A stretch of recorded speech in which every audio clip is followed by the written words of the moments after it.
Live from Brooklyn, New York, this is Stay Busy with Armon Sadler.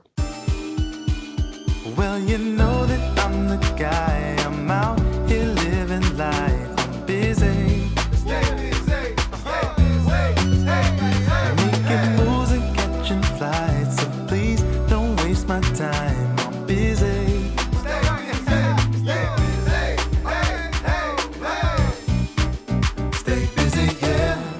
Ladies and gentlemen, welcome to another edition of Stay Busy with Armon Sadler, brought to you by the Revolt Podcast Network. This is the podcast where we have responsible discussions on the entertainment business and the entertainment culture. I'm your host, head honcho, vegan chorizo papi, founder of Bald Nigga Ballers, the Bald Nigga Bombshell, Chinedu, and one of two men to sit in front of Taylor Rooks and not tell a lie, Armon Sadler.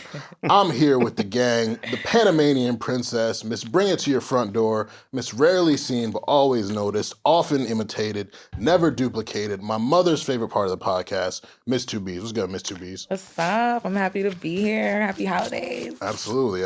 Wig on. You the wig poppin'. Is wigging. Mm-hmm. Shout out to Flex Murder for beating down my face. That's my sister. Shout out to that. We love that. And sporting his Chicago Bears jersey, Mr. Apple Music, Mr. Where There's a Will, There's a Way, Mr. Are You Sure, Mr. It Gets Biblical, Mr. Drip Skylark himself, Will Foster. What's up, man? It's the holidays. Mm-hmm. Bears won. Good to see you guys. Right? I'm happy. Let's do this. That's the energy. End of the year. Let's do it. Absolutely. So make sure that you follow us at Stay Busy Pod on Twitter, Instagram, and TikTok. All of our platforms have been popping. The takes have been dropping, and the comments have been commenting. So make sure that you get in there and engage with us. I might even verbally joust with you, depending on what you say.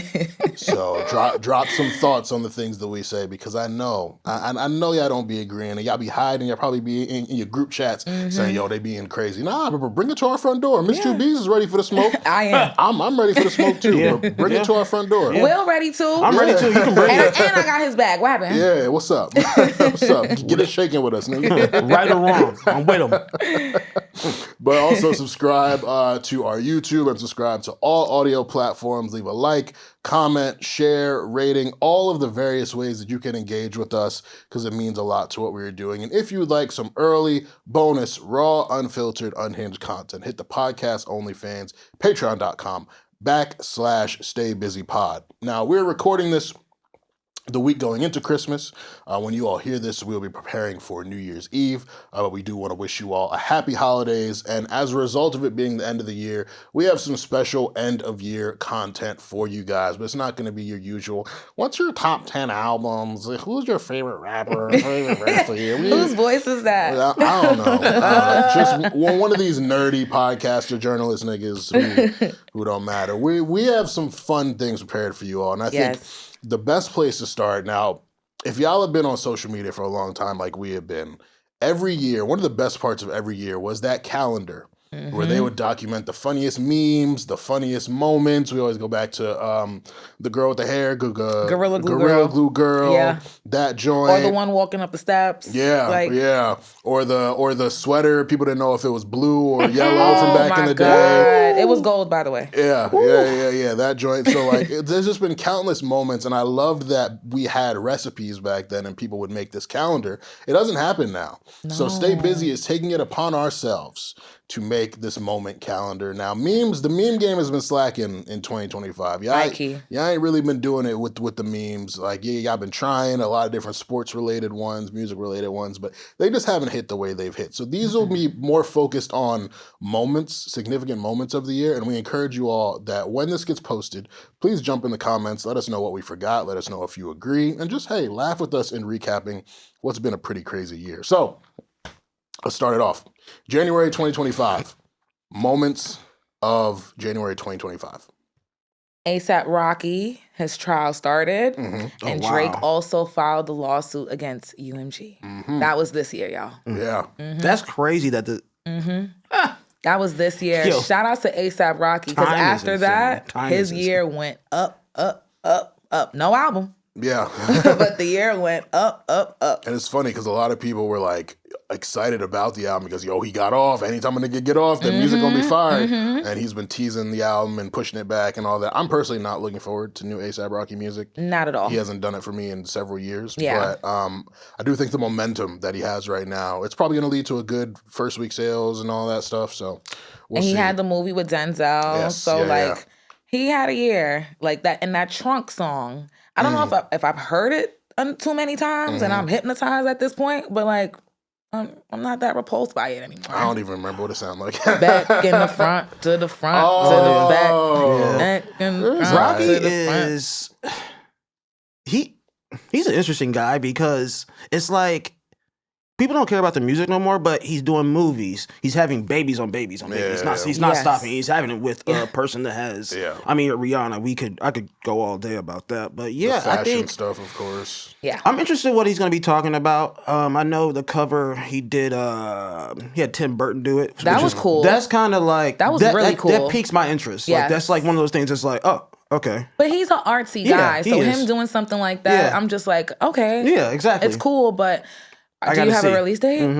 Like, I'm not even going to get excited anymore. Yeah, I'm not letting the packaging fool me. I think too often we let the rollouts and the packaging of things fool us, and then we get to the music. Like for me, Rocky, and he's attempted to evolve as an artist. Testing in 2018 was very experimental and it was very polarizing. But I think I've lost interest in his music because he's a blog era guy who.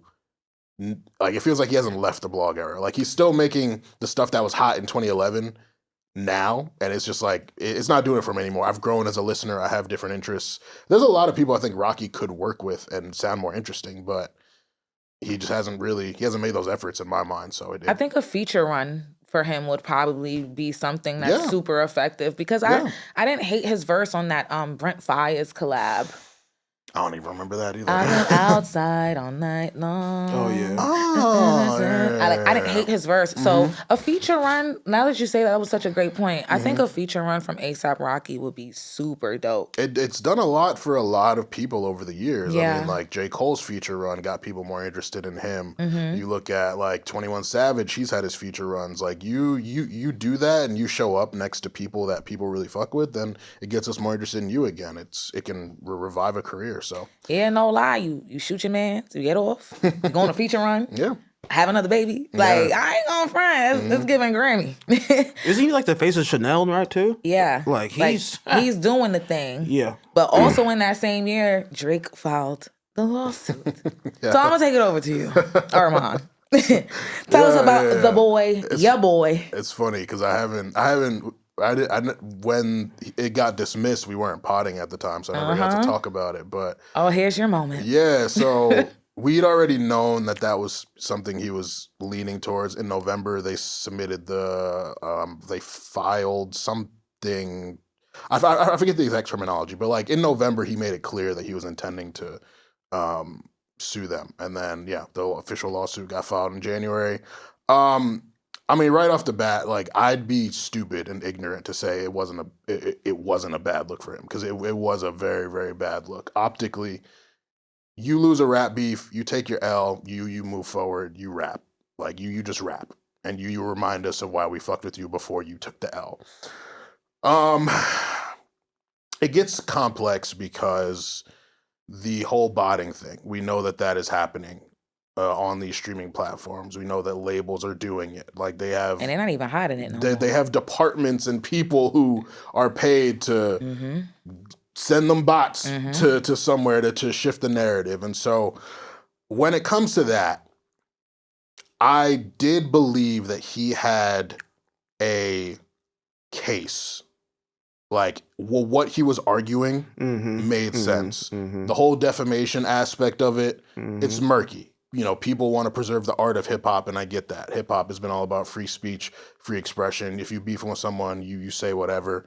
The issue is, and I said this when I talked to Need to Know about it, is rap beefs never got to the point like diss songs would be on YouTube, on SoundCloud. They'd get maybe played on the radio or played at a show. It was never rarely something that hit streaming platforms and is pushed in the way that Not Like Us was.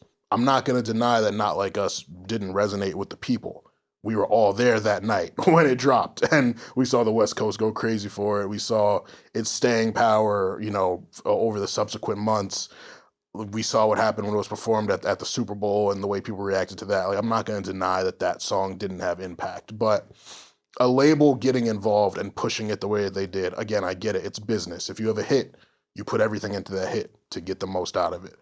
But it does look a little crazy when it's a label pushing a song that is defamatory towards an artist that they have signed as well. So I did think he had a case. It was a tough one. We saw the statements UMG put out. They were really like, and I talked to one of my lawyer friends about it. She's like, yeah, if you're the defendant in a situation, like, you ultimately say whatever and do whatever to make this case seem like it's futile to ultimately get it dismissed. So UMG straight up telling him, like, you're just mad you lost a rap beef. Like, the things that we did for that song, we did for you, all that stuff. Like, making it personal with him, like, it looked crazy, but from their standpoint, I get it. So, yeah, I thought he had a really uphill battle to climb. When the case got dismissed, I was like, damn, that sucks. But, I mean, well, when you think about it also, he would have had a stronger case if his career was legitimately impacted by what happened. The very next year, after the beef, #1 album with Party Next Door. Nokia goes #2. He's successful tour in Europe. Headlines wireless. Like, his life seemed fine. So I think if it really detracted from his career trajectory, then the judge might have been a bit more sensitive to it, and the case would have been pushed through. He's supposed to appeal. Honestly, I think it's time to just let it go, focus on the music. People want Iceman. Like, people are ready for Iceman. So I think it's time to move on. But I'll say, it did not look good for him. I understand in the hip-hop ecosystem, it looks very bad, and I know for a lot of people it's something that they'll never be able to get past for him. That's another thing on top of the ghostwriting stuff, on top of a couple other things that people will never be able to get past. But I did think he had a case, and I do think that this album is set up to potentially be the biggest album for him narrative-wise, and I think sales-wise it's going to outperform a lot of things that he's done because people are legitimately looking forward to what he has to say. So that's my spiel. What about you? No, okay. Well, hold on, wait. What we call that last season? It was like a 2-minute banger. Oh, it's just a 2-minute drill. Yeah, so that was a 2-minute drill. No, he right went there. crazy. He went crazy. Just to I hate saying this, but to piggyback off what he was saying, I think someone explained it to me one time that Drake. The lawsuit is it's scary and bad and like this and that, and everybody like he was saying rap beef and people want to preserve hip hop and do this anything. You know what Drake did? He pulled back the curtain, and when you pull back the curtain like that, and the fingers start pointing, and people it's like revealing the magic trick to the audience. That's rule number one. You don't do that. Yeah. So when the curtain got pulled back and he's saying, "Oh, they're bodying." This last night he was just on a stream with Ben. He called Spotify Botify. Yeah, so he called it Botify. He was like, "Yeah, this is Botify." Like whatever. So you already know. You could tell. He's still on that, and he it is what it is. And like you said, labels and companies have people that send out these bots, change the narratives, gets plays, do stuff like that. And I just think he just pulled back the curtain, man. And now the public knows, and they been new, but it was more like you see what they're doing, and the defamation stuff. You don't want bro, people was really running around partying and calling him a pedophile, which is from the outside looking in, from my audience, from my perspective, it is what it is, bro. It's just rap beef, it happened. It's fucked up though.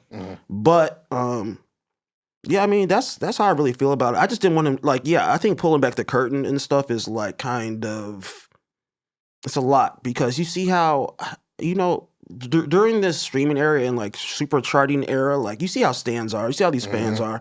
They're not messing around, man. Yeah, they're not messing around, and they will inherit artist beef and take it more serious than the artist. Absolutely. So I just think that curtain being pulled back, the magic trick being shown, the stuff being all it's It's like they just it's like Drake said, release the files on some, So like, and especially because like him doing it when he was the loser. Yes. So he just looks. It looks sore loser. He looks desperate. He looks like it's like you get beat up in a fight and then you call the cops. Like Exactly. It's like you're supposed to, like exactly. in hip hop's mind, you take that L and you move forward. You just move forward. Yeah. It's true, and I think that his actions kind of just gave life to the line. You're not a colleague. You're a colonizer. It's not about. And to y'all point, because the righteous take is killing me. The like, what? The righteous take is killing me. What you mean, righteous? The righteous POV, like y'all acting like Drake's pulling the curtain and doing, like y'all acting like he did what Nas did in 2003 when he was airing out Hot 97 for Payola. That is so. And y'all, from what y'all saying, right? Does Kendrick also not have a case to file for Drake saying that he beats his wife? And that the kids weren't his? Does. Yeah, of course. He just didn't pursue that. But so it's just like, I just don't think that that's something that he can lean on heavily, because you have said defaming things in your tracks aimed towards the person as well. Yeah, I don't really care about the name calling stuff. I was more him talking about the labels and doing the Spotify thing and this and that. He could have did that at any other time, but to do that now, it just does not look good, and that's not the motive. I mean, and also, if he won, it would just be a different story, because Back to Back was pushed. Imagine how Meek Mill felt hearing that song everywhere and him performing it. Things like that. There's very important context with Back to Back. Drake was pissed that his label submitted it to the Grammys. He didn't want to submit it. He stopped performing it in like 2016. That's what he said? That's what happened. He said he was pissed. I mean, he didn't want it submitted. There was a report because about he it. moved. He looked like he was ecstatic that he was on top of the battle. Absolutely. Why not? Why not go all the way with it? Especially when the public is receiving it as well as we receive Not Like Us. Why not? And he also knows how to play the game. Because he didn't want Back to Back to become his entire thing. Like, and I'm not saying Not Like Us is Kendrick's whole identity. We know he had classics before that record, but there's a lot of people now who their first thought when they think about Kendrick Lamar is Not Like Us and is defeating Drake. Drake didn't want Back to Back to become his legacy, so he stopped performing it by like summer 16.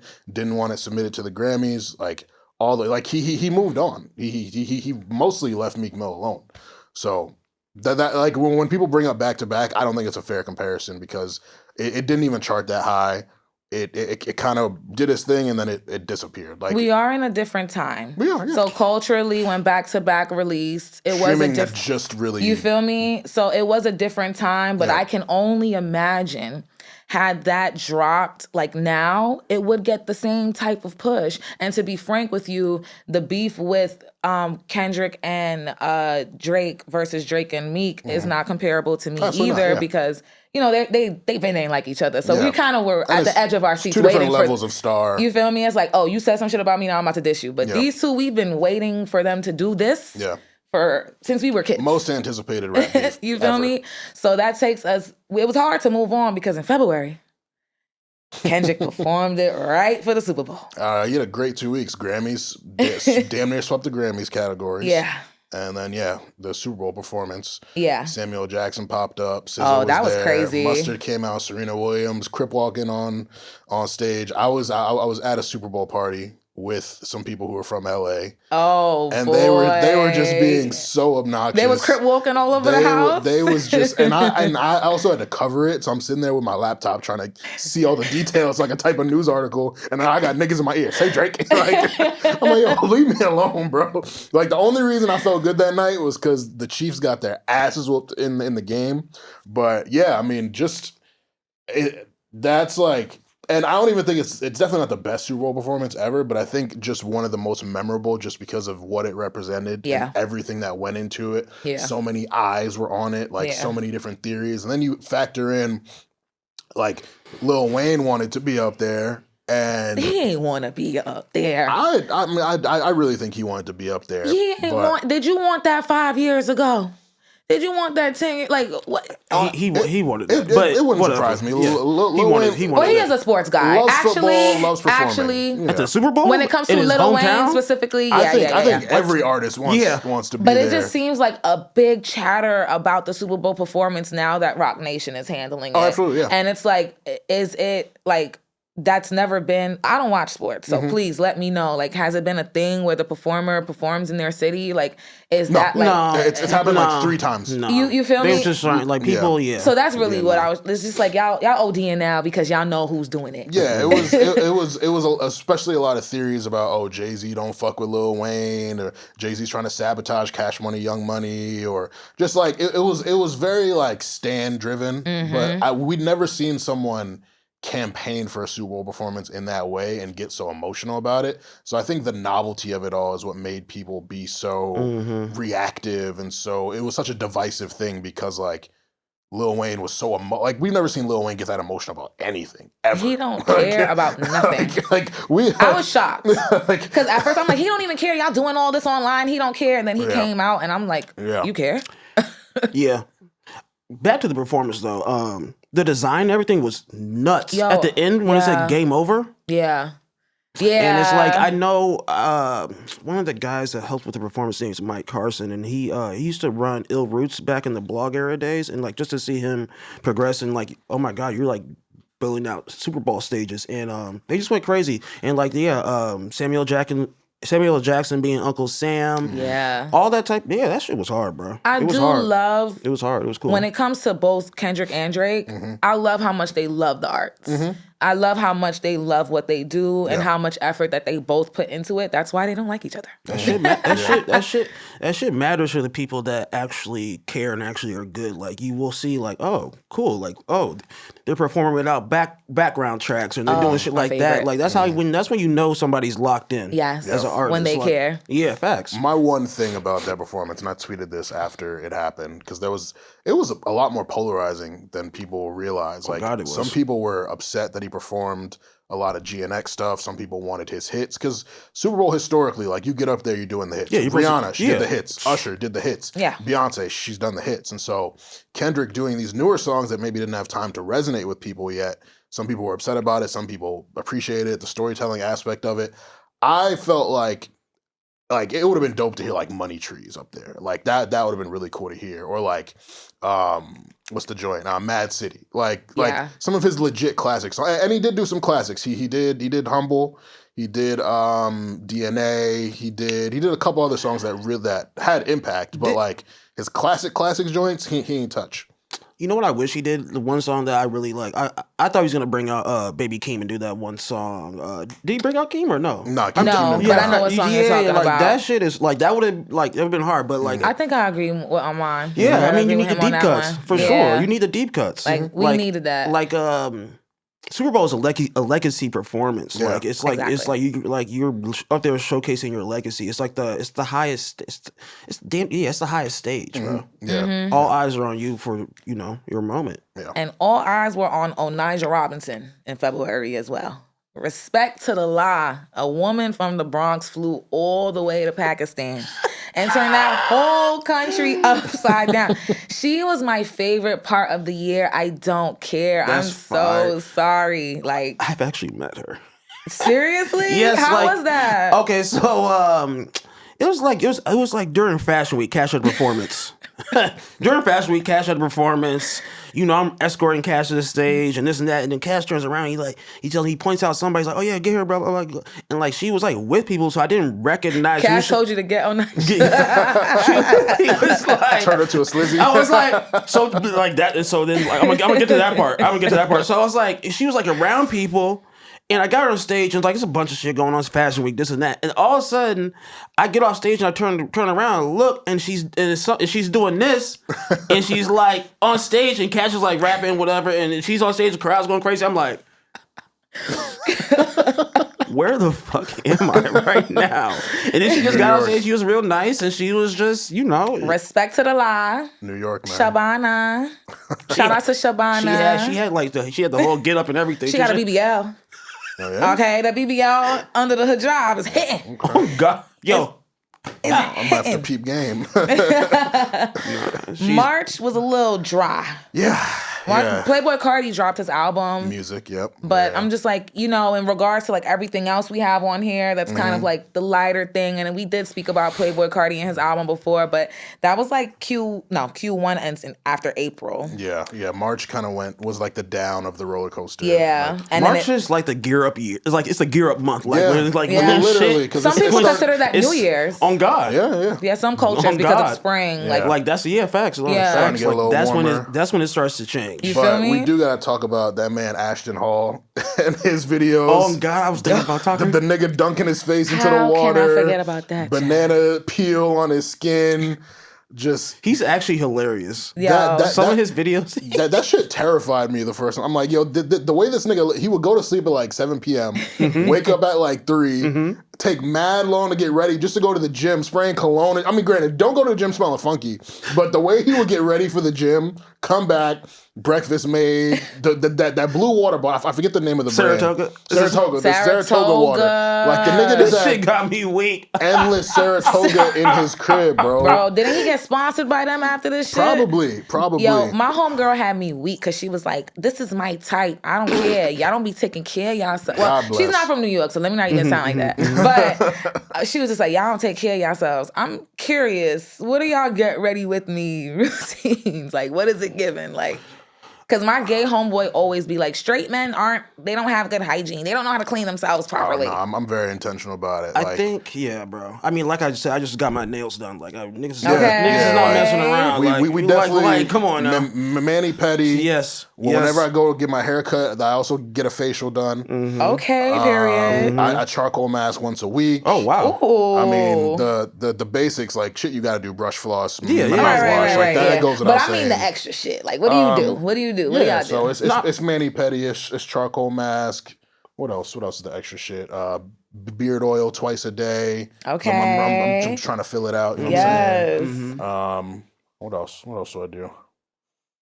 I think because it's so part of my natural routine. I don't like think. Exactly. You anything just do special it. about it. I It's just just do it, natural. but- What about you, Will? Yeah, I mean, I don't do the mask, but You should. Right. I actually Charcoal would think. mask is lit. I actually would think about that.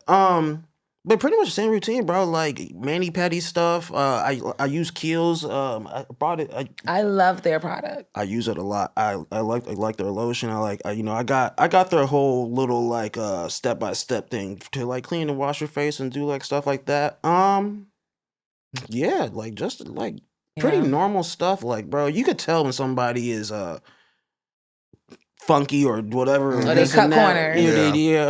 Like, you know what I'm saying? And it's like also, like I really don't break out that much. I kind of been breaking out lately, but I feel like maybe it's just stress. You and gotta end of the drink that year. water. Yeah. Yeah, Just so drink but that it's water, like, Different things. yeah, but like usually I'm pretty good. And I'll say having girlfriends has made me Yes. more in tune with I was my. about to say, I've Oh, leveled God. up a couple routines. yeah, Yeah, no, I mean, that's y'all what do women it. do. Y'all do. Like, it's made me conscious of blackheads, whiteheads. Mm-hmm. Yes. Taking care of the hairs, the The ingrown hairs. ingrowns. Yeah. Yes. You do All not want that. that to turn into a big boil. Yeah. So stuff like that, stuff that like you know, I'm not gonna cap. As men, younger, we just be vibing. We like just be doing our thing. Of we would do the course. bare minimum. But once I started dating and just all the things that women put me onto, it's definitely made me more conscious. Like you don't ever want to get caught slipping. No. When you're in a situation, you might end up with a joint that you wanted for a long time, and you're not at your best. You never want that. So Stay ready so you don't got to get ready. that's it. Yeah, bro. That's it.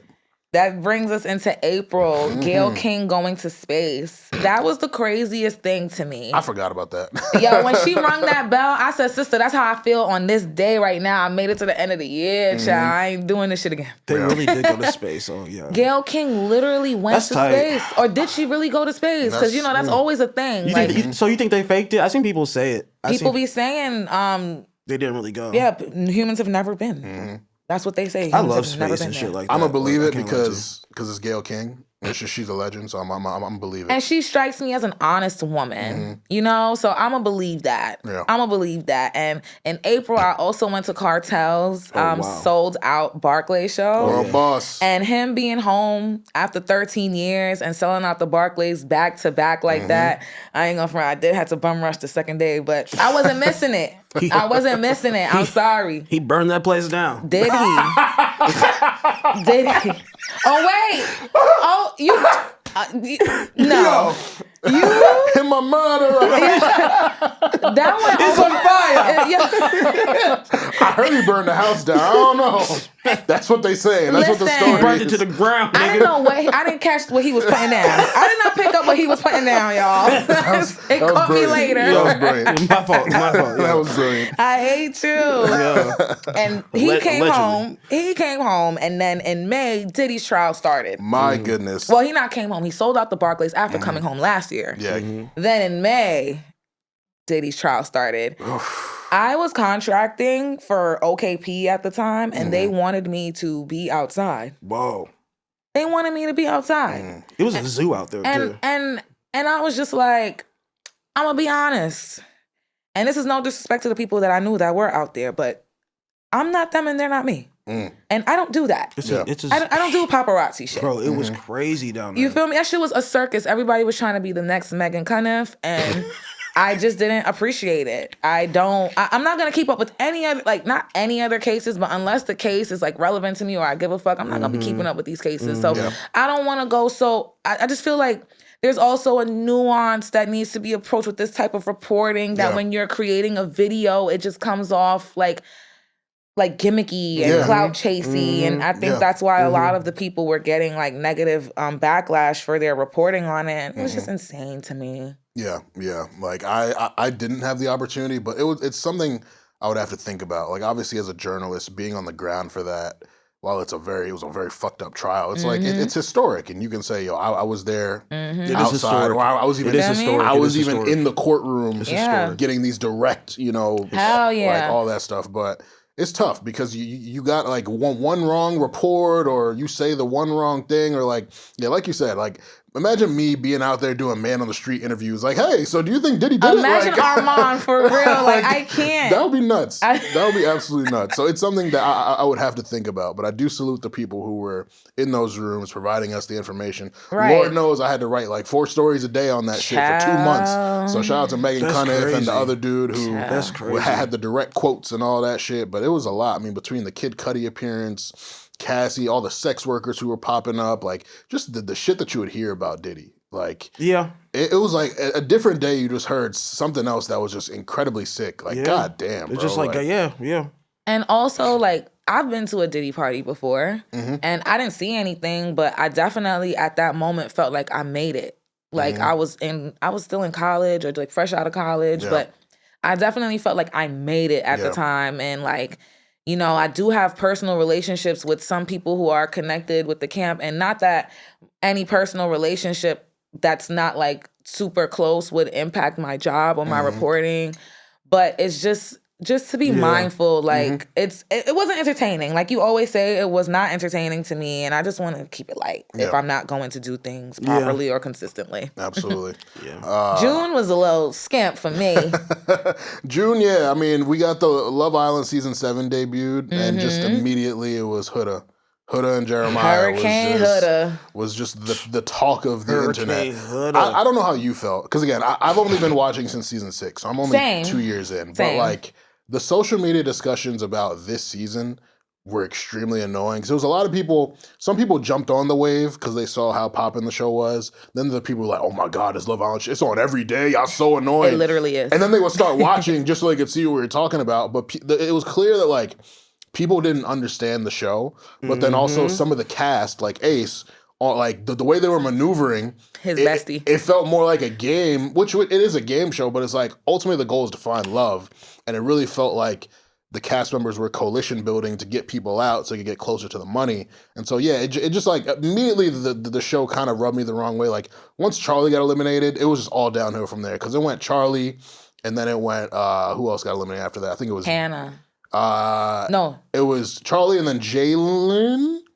and then it was someone else, and then it was Jeremiah and Hannah, and that's when I was done. I was like, we had 3 opportunities to get Huda out, and these niggas just failed. And when the Islanders voted to save her, they have a level of hyper awareness that is also making the show not as enjoyable as it was in season 6. Yes. Like, they left people home to handle their socials. Like, the only person who didn't do that was Amaya, which is why she was voted the most. I forgot what the vote that she got, but she was the people's champ. She was popping. She was the people's champ. Popping. So I'm just like, none of y'all have jobs. I think Clark was like a peer mediator. I think so. The only people who had real professional jobs was like Nick, Olandria. Like, Nick is a nurse, and Olandria was like selling elevators.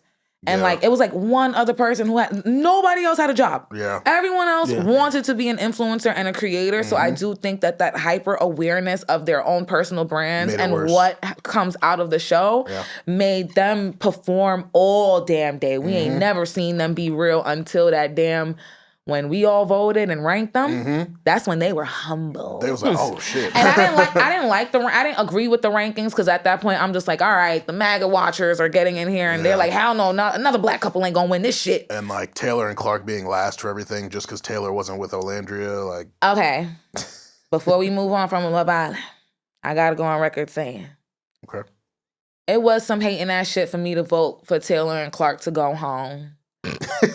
Oh my God. It's good you admit it. Yeah. It's good you admit it. Was some hating that shit. And I felt that literally in real time.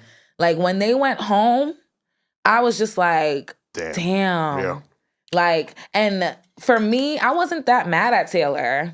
I mean, bro, like... I do wish that he was a bit more forthcoming, because he was deceiving in regards to him admitting that he was not physically attracted to Olandria, but still stringing her along. Yeah. If you are not physically attracted to someone, especially at first sight, it's not going to develop. It's not like emotions. Emotions develop. Yeah. So you could have let that girl go with Jalen, the country guy, and like do her thing, but you didn't want to go home. Y'all was playing a game. Yeah, he wanted to stick around to hopefully find another one, and then he did. And I see them now, and it's just like, damn, like, it's really beautiful. I got one thing to say about... And shout out to Black Love. Like, damn, I really voted a black couple out. I got one thing to say about, like, this season of Love Island. I think this was the best U.S. one ever. And the way it exploded, like you guys said, it just social... If people hopped on late, this and that. A lot of people didn't... I mean, like, Love Island UK is popular. That's where I started. Like, I can't lie to you. You a fan. I was locked in. I mean, yeah. Because when you said best ever, I'm like, I wouldn't know. No facts. No facts. I mean, it. the US ones usually suck, bro. I can't lie to you. They're usually trash. But this season just hit. Yeah. And it's like, okay, I'm interested to see the next US, like the next one that's going to be the US season. I'm interested to see what's going to... Because a lot of it is going to fall on the producers, too. Because the producers were leaning in to the social media hype of Amaya. All of a sudden, she's getting mad camera time. Yeah. Bringing Nick and Olandria back. Like, there's a lot of people who deserve to get brought back, in my opinion. Well, not a lot, but Jeremiah and Hannah deserve another chance. Jeremiah, that's my guy. No lie. He was cool as fuck. I'm so proud. He just got TikTok Rising Star of the Year. I'm like, he's fine. He went crazy. I follow his like broadcast channel. He has his book club. That's my dog. Nah, Jeremiah, he's him for real. He's him for real. Hannah's out here doing her thing too. That's tight. Yeah. She be popping up at sporting events and stuff. Like she's. Everyone's eating. Yeah. Not like Olandria. Yeah. But everyone's eating. In some way. Sure. So. Literally the next month, Amaya and Brian wins, but it don't even feel like they won at this point. Yeah. It was like Serena and Cordell winning was a moment. Yes. It felt like you were on the journey with them. Yes, we were emotionally invested. The Casa Amor shit. You thought they might have been done. You thought that shit. You did that shit on purpose, nigga. That's what made me start watching that episode. Yeah, I said, wait, what's going on? She looked like me. Yeah. But this one, it admittedly felt like Amaya just became America's sweetheart. Brian recognized it, and he jumped on the train and rode it to 50K. I would say, though, I think it was just an opportunity that he capitalized on more so than like kind of like went like seeking her. Yeah. Because like their connection started when he started defending her. Yeah, it worked out perfectly for him. Like the timing. It seemed authentic. Was scary. Yeah. And I loved that he did defend her because, you know, my family's Latin and there are a lot of cultural differences that I enter my relationships in because I don't date Latin men. And it's like, all right, like, yeah, all the husbands and the wives are flirting with each other in front of each other, but they're not flirting with each other. They're and just like very affectionate. Yeah, like, and yes, we're doing kisses on the cheek, but like, it's not like, and like, that person called me baby, or I'm calling this person Bobby, or like, I'm happy that he was there to advocate for that and explain that because she needed it. That's good. Yeah, I mean, me as someone who's dated a lot of Latin women, like I recognize, damn, she might be a little much, but I also get that. I know where her intentions are coming from, and if you're not used to it, you're gonna feel overwhelmed by it. So it was easy for me to kind of decipher, like, all right, she's not trying to be overly on ace and too affectionate. Oh, that's just how they are. They're just very sweet people. Like that's really it. And then like all the male Islanders agreeing with each other about her the way she is. Oh man, I watch men do groupthink all the time. And it is the most disgusting thing to witness in real time. It was just one. It was Austin, and then Ace jumped in. No, it is the most because men will call themselves leaders, but they're all following each other. Hashtag fuck the streets. I mean, that's hey, you're not wrong. You're not wrong. And it's locker room culture. It's all that type of shit. But go ahead. And I mean, I don't like it. Even I agree. Like, even beyond Love Island, like I grew up, my parents. People around me, people in my church grew up saying, like, you're a leader. Don't follow them. And when you're young, peer pressure, it's easy to kind of fall into it. But once you grow up and you kind of like step back and see shit for what it is, and you look at the niggas who you might have wanted to follow back in the day and what they're doing now, it's just like, nah, man. Like, I'm so glad I didn't fall into groupthink with you, or I didn't follow you, shit like that. And it's a lot of men really can't stand on their square and be themselves. No. And that shit whack. The June was also that Coldplay kiss camera moment. Oh my God, hilarious! Jesus hilarious. Christ. That's definitely a fear. Granted, I don't think I would ever be out at a sporting event with another joint, but like, just imagine you on that sleazy timing. If they give you free tickets. But the thing is, if I'm giving free tickets, I'm bringing my girl. The thing now, is, if she can't make it, I'm bringing one of the homies. The thing is, too, bro, it's not like they was like in the crowd, like you're in the box. You up there. They was up in a suite. You some see, like thought they were safe. Like they up there, like they really thought like they you were really. Yeah. I'll tongue kiss you if we up in a suite. The thing is, bro, they had to. They probably just had no recollection or just nothing. They probably just didn't think. But like, bro, you're literally you're in a suite, standing up. There's your frontward facing. There's nothing blocking you guys. They reached flow state. Bro, you just up there vibing. You're not thinking about a camera being on you. I know exactly. So the camera just went to them, and it was just like, they were in the flow state, bro. They were in the flow state. The nigga was holding her. So they was. Bro, that shit is so crazy. Because those be the greatest moments when you just really locked in with a joint, y'all just embracing. Like, you don't see the world around you. Exactly. At a Coldplay concert, it was probably going nuts. The world around their white you, asses was tweaking. Like, they was listening to Viva La Vida. I used to scientists, all their world. Just swaying.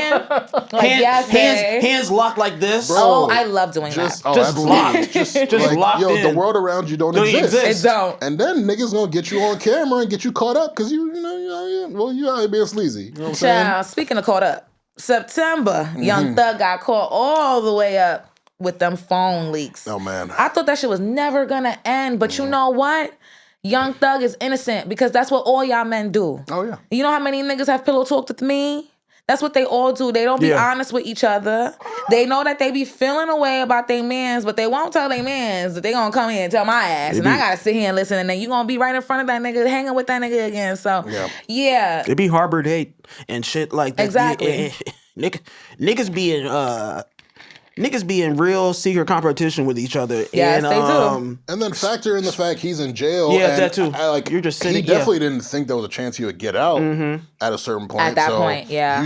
He's feeling down in the dumps. Yeah. Shit is dark for him. Like, he's venting. You going crazy. It looked bad, but like, the internet just doesn't. It's not a real place. It doesn't take in humanity. No. Like, not a real place. I've got so many friends that I love that I have things that I could say about them. Yeah. And like, you might have a conversation about one friend with another friend. Yeah. You just vent and you don't get some shit off your chest. You don't hate them. No. But I'm mad at you right now. Them, but you have feelings. We all have feelings. There's no one in my life who I feel complete perfection about. No. Like there's something about them that I could probably say. Yeah. So it's just, but again, we've never seen jail calls released at this frequency. Like it was every day. That was crazy. Multiple calls a day. And it just like dug him deeper and deeper in a hole. Future, Drake, Gucci, 21, and him keep on calling Baby, Wham, you did Wham. Gunna, like, oh my God. It was just stupid. it was too much. And then you add in the fact that people are waiting for an album.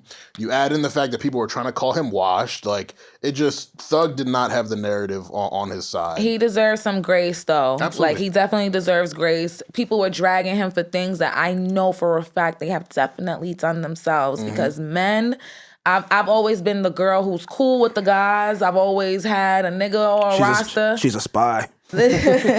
She's been knowing what's going on with us for a long time, niggas. I'm like, there's not many women in my family either. It's only guys.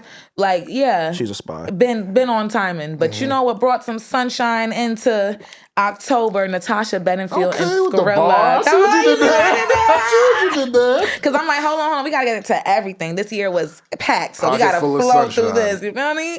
Natasha Bedingfield and Skrilla brought that sunshine at her concert, and it was the unexpected duo that we never knew we needed, and they started that whole 6'7" trend. She just popped out at a Mauna Leo concert recently, too. Yes. Like Natasha been making her rounds in hip-hop. And she is thick. That's a good white She woman is right there. thick. That's That's white milk. Hey, she brought it up. No, Yo, no. that's- So, Listen. but now that we're talking about it, that's a good bowl of Chobani right there. Yo, when she was laid she got out, a pocket full of sunshine, nigga. two Word. pocketfuls, okay? Back pockets. Yeah, Yeah, she's fire. I've loved her. Yeah, she's fire. Back Yeah. when she was collabing with Sean Kingston. And Yeah, all she's that. been down. She's Yeah. fire. She's cool. She's been down, but I'm like, how the fuck does she know Skrilla? And Bro. like when she started FaceTiming him to do it, I was like, nah, she is too funny. And when she did the video laid out on the side of the road, outside of the truck, like face planted on the road, I'm like, girl, you're funny as fuck. I like you a lot. She real.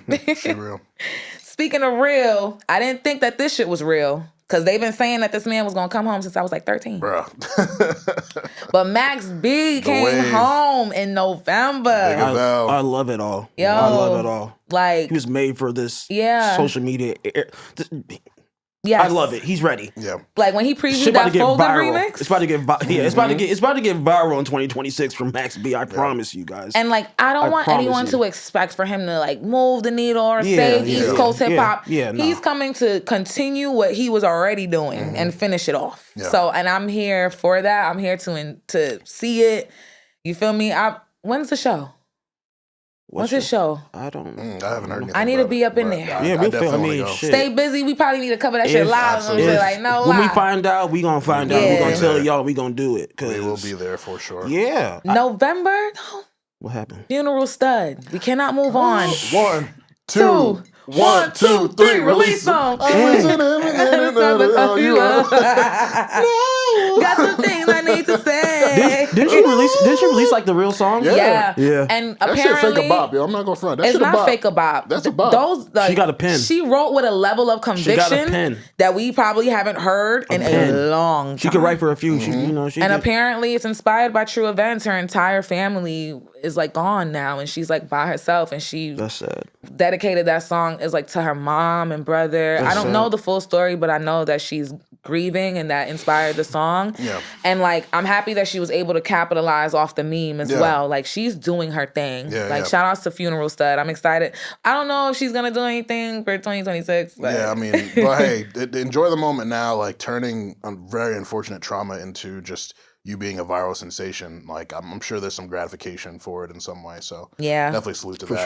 sure. I love all of the like the offshoot videos you get from it. Like, Yes. there's one like when a girl comes home and just takes her bra off. 1, 2, 3, release. Release them. like shit Felt- like that. Like felt that. It's a hilarious TikTok sound. You can put it on anything. And I love that the TikTok starts at "You can win." She's singing asshole. No, That she shit- was, that she shit was. hard. That shit hard. And then That's that hard. brings us all the way to December. 21 Savage is leading the movement for peace between Young Thug and Gunna and Yeah. saying F the streets. Yeah, it became a whole thing. Everyone was tweeting it. And then 21 did an IG live with someone recently where he clarified because one dude was like, "Fuck the streets." Like, what you mean by that? He was like, "I more so meant like, let's save the streets." Like, I think he got that from Fabio. think so. I think he got that from Fabio. Yo, and mentioning Fabio right now. Anyways, I know people like to hate on him and like do this. People relax on Fabio Foreign, man. He's not as bad as you guys think, man. He's actually he's a charismatic and cool, entertaining dude that beats at his own drum.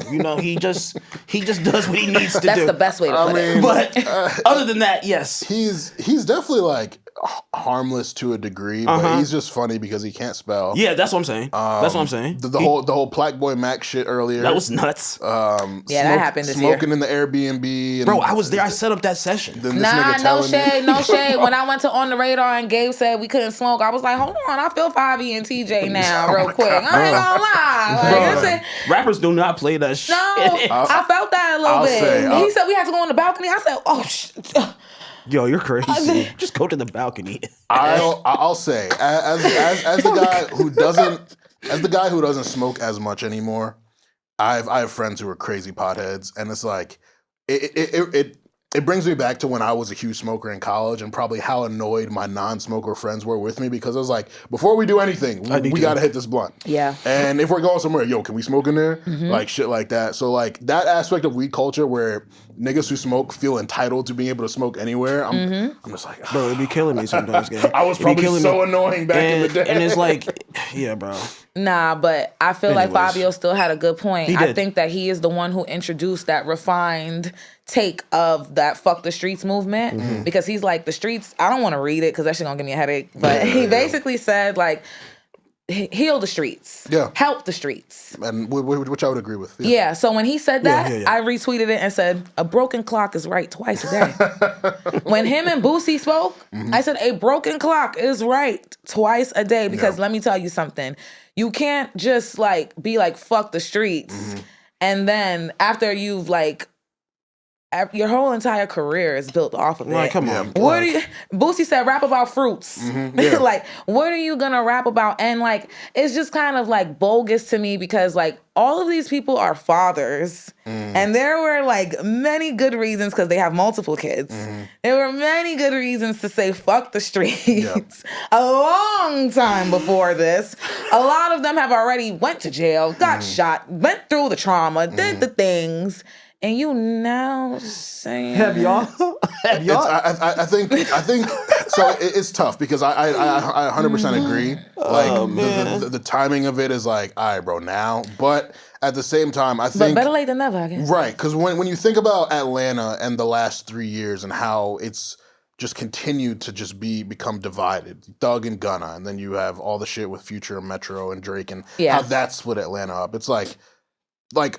Fuck the Streets was probably the wrong title for this movement. Exactly. You should have said it a different way. But I think the message of letting street culture, like, I love that 21 said, yo, y'all forgave Gunna when he snitched before. Like, what's different now? Wait, when he's... Yeah, because there's that whole video of him being on, Crime Watchers, whatever it's called. Oh. Crime Stoppers. Yeah. It was about some Crip shit. It was about 21's like, yo, niggas, well, we knew Gunna wasn't like this already, so now you're gonna hold him to this standard when you already knew? Like, what's good with that? And I ain't gonna front, like, I don't consider myself a street person. I consider myself a scholar, but I have dabbled in the streets a bit. Like, I've like had my foot on the sidewalk and stuff. And like, I've gotten in trouble once with and it led to us spending the night in the bookings. Yep. And the girl who I did the thing with, she threw me under the bus. And that's happy. Yeah, she threw me under the bus, and like even my mom don't take nothing serious, y'all. Like, that's where I get that shit from. It's annoying, but whatever. And she's just like, damn, I thought that was your friend. And I was just like, yeah, I thought so too, you know? Like, but I chose to forgive her after that because I knew she not like that. Right. And but I also knew that I wasn't gonna invite her to do shit else with me. Absolutely, yeah. Not even smoking in a car, bitch. Because it was still the smoke and the stop and frisk era. Yeah. and like weed was not legal at all. Like you can't even hotbox a car with me. Yeah. But I still fuck with you. Like I'm gonna fuck with you how I fuck with you. So I get it, and I do think it's necessary for them. I love that they do want to heal themselves, but like you said, the verbiage. Yeah, The verbiage. that's all it is. The verbiage and the timing, and of course, being around 21's album, people think it's a way to boost his sales. We saw his sales were lower than they typically are, and so They botted it up. yeah. Because the initial projection was like 53, and then it was projected 90, and then it went down to 73. It was finally 73K. And I don't hear no one talking about the album for real. Yeah, like Mr. Recoup is doing his thing on socials, but other than that, the album is kind of not really. They've had bigger collabs. It's cool. Oh, It's sure, cool. for sure. Like, it's like- I mean, like It ain't giving what it usually These niggas give. made Knife Talk and Right. Rich Flex. Like we saw what that did. It's not matching up to anything. Yeah, I definitely wouldn't argue that. But that was our year. That was buzzing all year, y'all. Yeah, some other moments real quick. January we got Tweaker by Jello, which was just hilarious times. Yeah, you forgot Yeah, about we that, swerved didn't you? on that corner real Yeah, quick. whoa. Because like that was such a funny like month because everyone's like, yo, Jello restoring the feeling, bro. We got some old school 2000s hip hop, and I'm like, this nigga's not good. Like this fad is gonna end for y'all real soon. Lo and behold, Jello dropped an album this year. Has anyone talked about it? Have you heard the album? No. I saw that he had a deal with, I think, Def Signed to Def Jam. Jam. Signed to Def Jam that month. And I was like, that Ball tracks. family He signed to Def Jam that month. But that tracks. Yeah. Def Jam, that Yeah, tracks. yeah, For yeah. them and their output. And it's like, they don't care that they're like, no one cares that their legacy acts. It's ridiculous. Yeah, no one cares. They're all doing things. And I'm like, do you want to win? Yeah. It's ridiculous. And I saw Jello perform. It was in September because it was the night of an NFL game. He's not good. So it went exactly the way I expected it to. Actually, I saw Jello at the BET Awards, and I tried to get like a drop for OKP because I was doing socials, and I accidentally called him LaMelo. Oh man. And that explains why he was looking like that in the video. I didn't even know until after. That whole family is crazy. I love the but dad. Anyways, The but little yeah. LeVar's hilarious. I love LeVar. Shout outs to him. LaMelo's a little tweaker. But yeah, Tweaker happened this year, Yeah, which is yeah. shocking. One more quick thing. I do want to give credit to the Clips for their rollout. That was just cool to see. Like, artists don't do this enough. Like, embracing the media, talking to the Yeah. media, talking period. Yeah. Really promoting the music, continuing to promote it after it's out. Performances all over. It was cool that they performed in the Vatican. Like, that's something we don't see very often. Like, Yeah, that was crazy. you know, If you're gonna play the game to win. Play it to right, win, right. and nobody's playing to win. Yeah. They don't care. And like it's upsetting because these are 50-year-old acts doing this, and it's like the younger acts should have the energy. Like you should want to go all over the country to different radio stations, these niggas freestyling. You can't and get doing these all niggas that to do shit. shit. We living in history right now. You For the can't- first time in you hip hop can't get niggas to history, do shit, yo. for the first time in hip hop history, the old niggas is washing the young niggas. Yeah. Especially with stuff like that, like they just get it, and it's like, yeah, bro. Yeah. Yeah. So Yeah, bro. definitely want to give them credit for that. But yeah, that is everything from this year. It's been crazy. Yeah, we definitely look forward to hearing y'all thoughts on these moments and moments that we might have missed. Hey, we're older. We all do a lot of things. Niggas be forgetful. It's okay. Don't jump us in the comments. Right. Because we will fight back. Especially me. So, yeah, be careful with that. Let's move into our lunch break chat. We got some TV and movie aficionados on this cast. So I would like y'all to tell me y'all top movies and y'all top TV shows Let me- from 2025. Let me look at my All stuff. right, so without naming Love Island, because I feel like we spoke about that a lot. Yeah.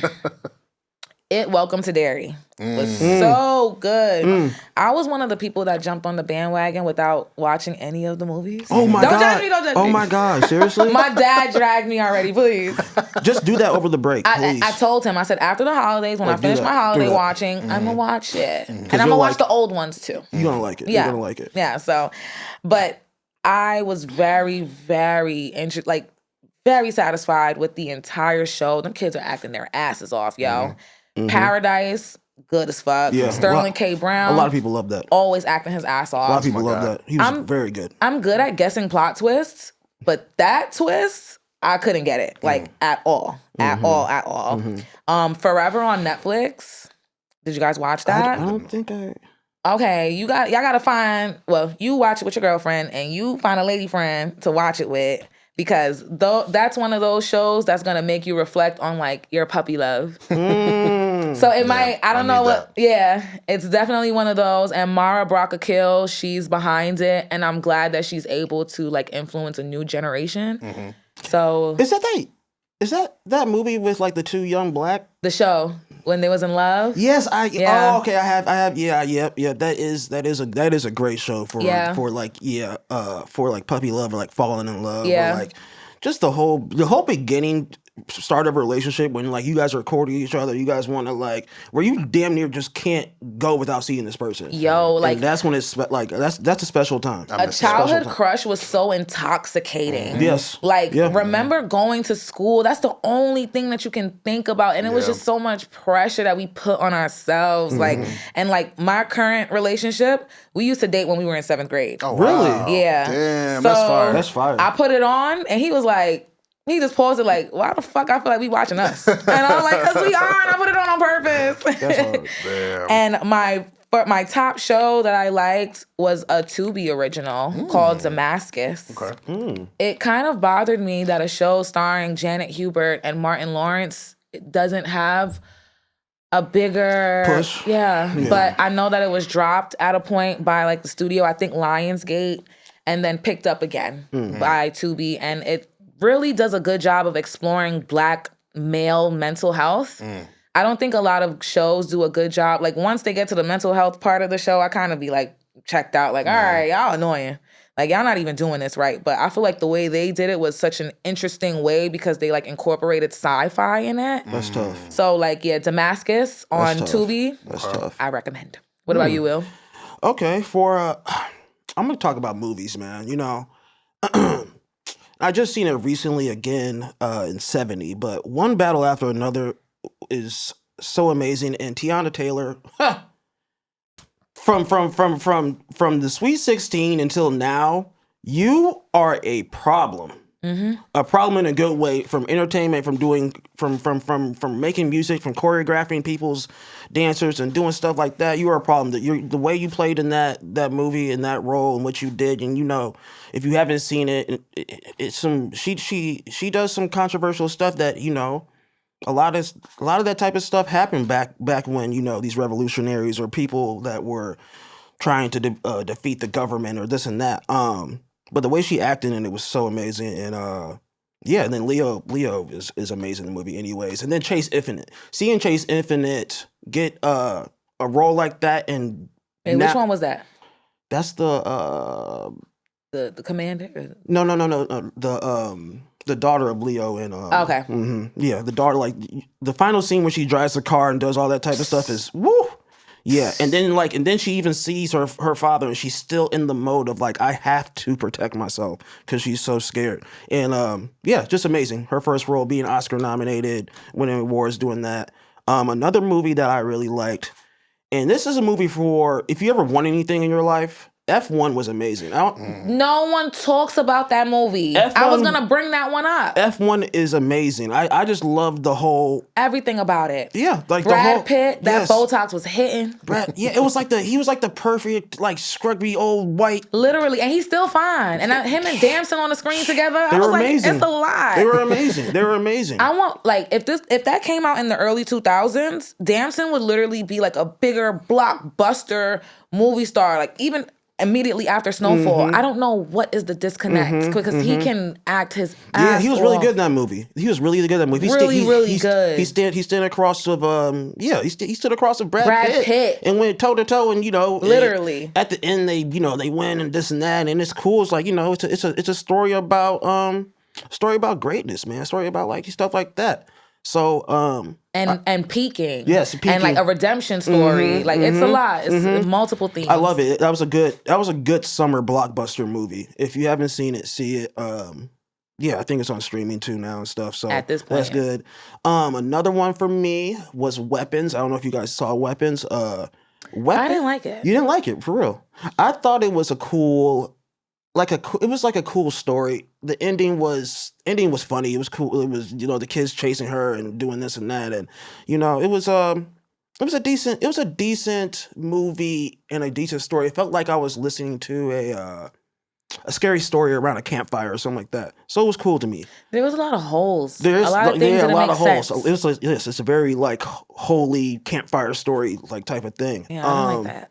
And then I think another one that this movie, it came out on Netflix and it had an impact of just being the story of it alone. Like Frankenstein. Frankenstein was amazing to me. I heard. I wanted You to haven't watch it watched on it yet? Netflix. No, Please I watch haven't it, watched it yet. I please. heard the dude from Euphoria, he did a great Yeah, job. he's His good. performance was really good. He's a great. He's gonna be a problem. He's Yeah. Jacob Elordi, if I'm saying his last name right.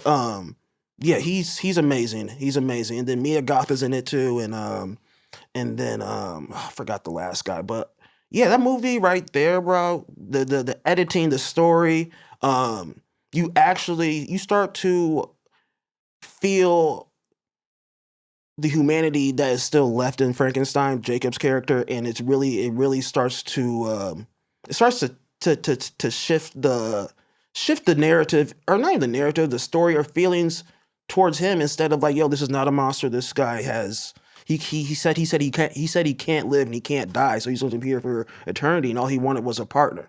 He wanted somebody to be together. I feel like they've been doing a lot of villain POV They kind of have projects these days. You know what I'm saying? But the thing is, I don't think he wasn't really a villain, but I understand what you're saying. Oh, The antagonist. Yeah. They're definitely giving us the POV of the antagonist a lot these days. But I did enjoy this year in TV and movies overall. I think, next year's going to be crazy because obviously the next year's going to be crazy because the superhero stuff is coming back. Christopher Nolan's about to drop. Steven Spielberg's coming back.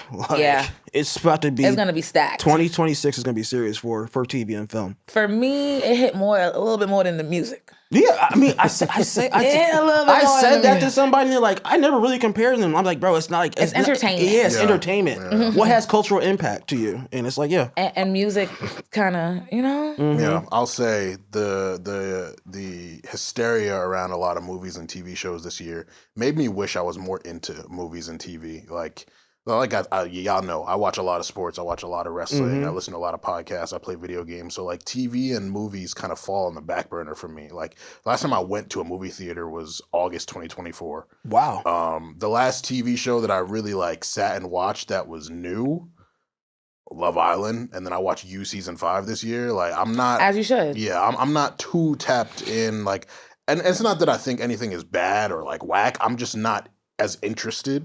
But the way because my homies be super critical, like did they do letterbox reviews and all that I stuff? wanted an account. I was about to make one. They're super tapped in with that. I'm like, damn, I wish I like the few times I've seen movies that they talk about, the way they be analyzing it, like, yo, this third act was crazy. I'm just like, yeah, I just thought it was funny. I like the story that was told. Like, I don't be getting all deep into it. Like, I don't feel qualified to critique a TV show or a movie the way I tried it with You season 5, and I was just like, okay, like maybe this could be my bag eventually, but I'm just not as interested. No, but of course. Maybe 2026 will be the year that I lock in, watch these TV shows people talk about, watch these movies, because I didn't see Sinners. And forgot to talk about that. That's anti-black. Fuck.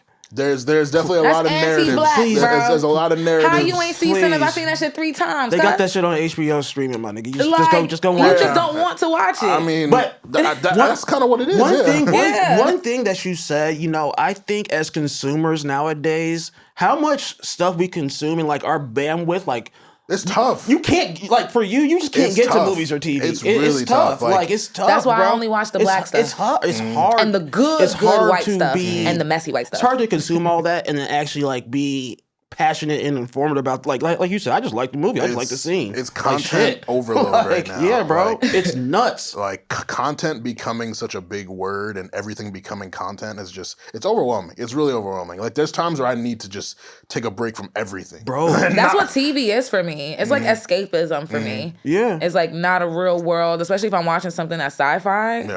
That's how I treat it. I like going to the movies and like putting Me my too. phone in the pocket and Me like too. not having to like worry about anything for like 2 hours. Yeah, so, I'm conditioning my man to do that too. And I'm like, you ain't never been to a dine-in movie theater? Hold on, I'm gonna get us some Oh tickets. yeah, lock it. Yeah, lock. Them Yeah. joints be Like- dope. Lock in. I do Feel fuck me? with the eye pick and Yeah. what's the other one? I forget the other name. Alamo, but Draft House. Yeah, He don't do yeah. regular theaters no more after Yeah, that. Because I was nah. like, yeah, babe, we need the whole experience. It's hard to go back. Yeah. It's one movie theater I went to when I was in Texas, my infamous Texas trip. Oh. We bought a bucket of fucking hard seltzers for our seats. We was Period. lit while watching the movie. Reaching flow state. Yo, I ended up falling asleep because we went after brunch. facts. So I was wilding, but I used to yeah. do that all the time. Yeah. I dated someone who said he would never take me to a movie again because I fell asleep too much. And a quick funny story, he posted Tika Sumter as his WCW. And I was like, oh, word, that's what we doing? Because I fell asleep in the movie with her and Kevin Hart. Oh man. So, and because she wasn't a household name, I didn't know who she was. So I'm just thinking he's just posting some girl. And then he's like, yeah. And then when he saw I was serious, he was like, wait, hold on. You seriously mad at me? And he was And like, then- "This is." But I was trying to be cool because like we weren't that's official funny. yet. And then he put the movie on when I came over again. And when I seen this woman on the screen, I said, "You a funny motherfucker." That's mad petty. that's funny. He's petty for that. He's a Virgo.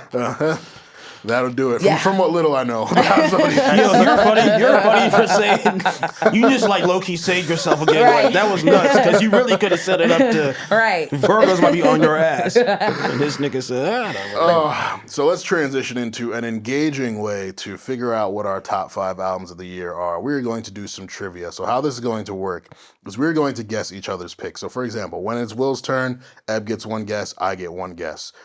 Their people's number 1 albums will be 1 point. Their number 2 and number 3 albums will be 3 points. Number 4 and number 5 albums will be 5 points. First co-host to get 10 points wins. Y'all ready? Ready or not? All right.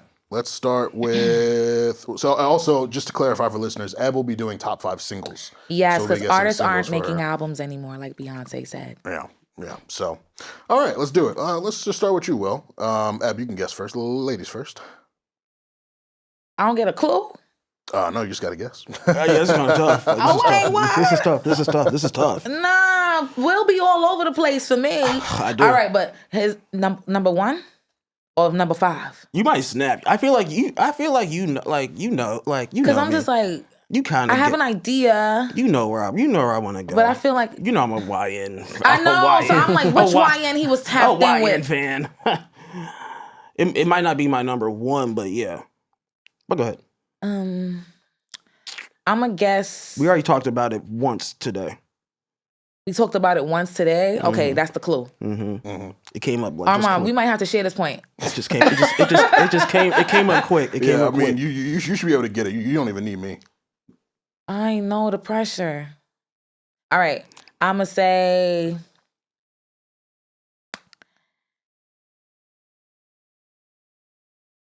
Oh my God. It happened in March. Yeah. Oh! Playboy Cardi. Yes. That's number 2. Number 2. All right, so that's 3 points for Eb. Ew. And I should have known that one. Yeah. I'm going to go. Who dropped this year? Who else dropped this year that Will would be invested in? You know what? I'm going to just go some sexy songs for you. Yeah, bro, that's 1. I Number can't lie 1? to you. Okay.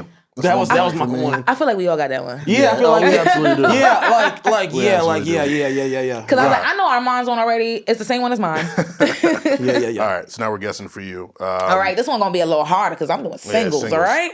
So yeah, think about the singles that have dominated. You know, people would say we ain't have a song of the summer, a song of the year, but each and every single one of my songs will be a contender. So I'm going to go. And also, I listen to Black international artists. There we go. I'm going to go Kehlani Folded. Ow, What's that? I was about to say that too, but I didn't know if you like okay, yeah. It's not when all the people started doing those remixes. I'm like, all right, she got it, and it's like a traditionally structured R&B song. I'm like, okay, No, it's good. Which number is that so I can know how many points I get? Number 5. Ooh, 5 points for how much? Ooh, y'all better catch up, niggas. Yeah. Will, you up? I gotta guess this thing. Yeah. Guess a single. Think about all the songs that have dominated, like really songs that people have talked about or you heard trending. And I listen to international Black artists as well. International Black And by international black, I mean reggae. Okay. I got the perfect pick. I'm not gonna say nothing. Fuck. I'm about to say. I don't. But you don't have to guess the reggae ones. I got a little couple. Okay. I got another R&B joint up in there. Maybe 2 more R&B joints. You would say that the other one's an R&B joint, but it's an R&B sample, and that we spoke about before.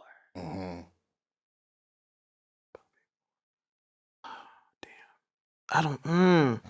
Okay. Okay. This might be a wild guess. Is there? Don't be scared. Come on. Is there Mutt by Leah Thomas on there? No. Fuck. Nope. All right, now your turns to guess mine. All right. Fuck. Some sexy songs for you. Yeah, Number one. yeah. But did that even count? Because we knew that one. It counts. Eb has 4 points. I have 6. Will, you are at 0. Right now. Catch up, Your mustard. turn. Come on, brother. Gotta guess one. I gotta guess something. I gotta guess you. Okay. So I have numbers 2 through 5. So for these, you'll be getting more points.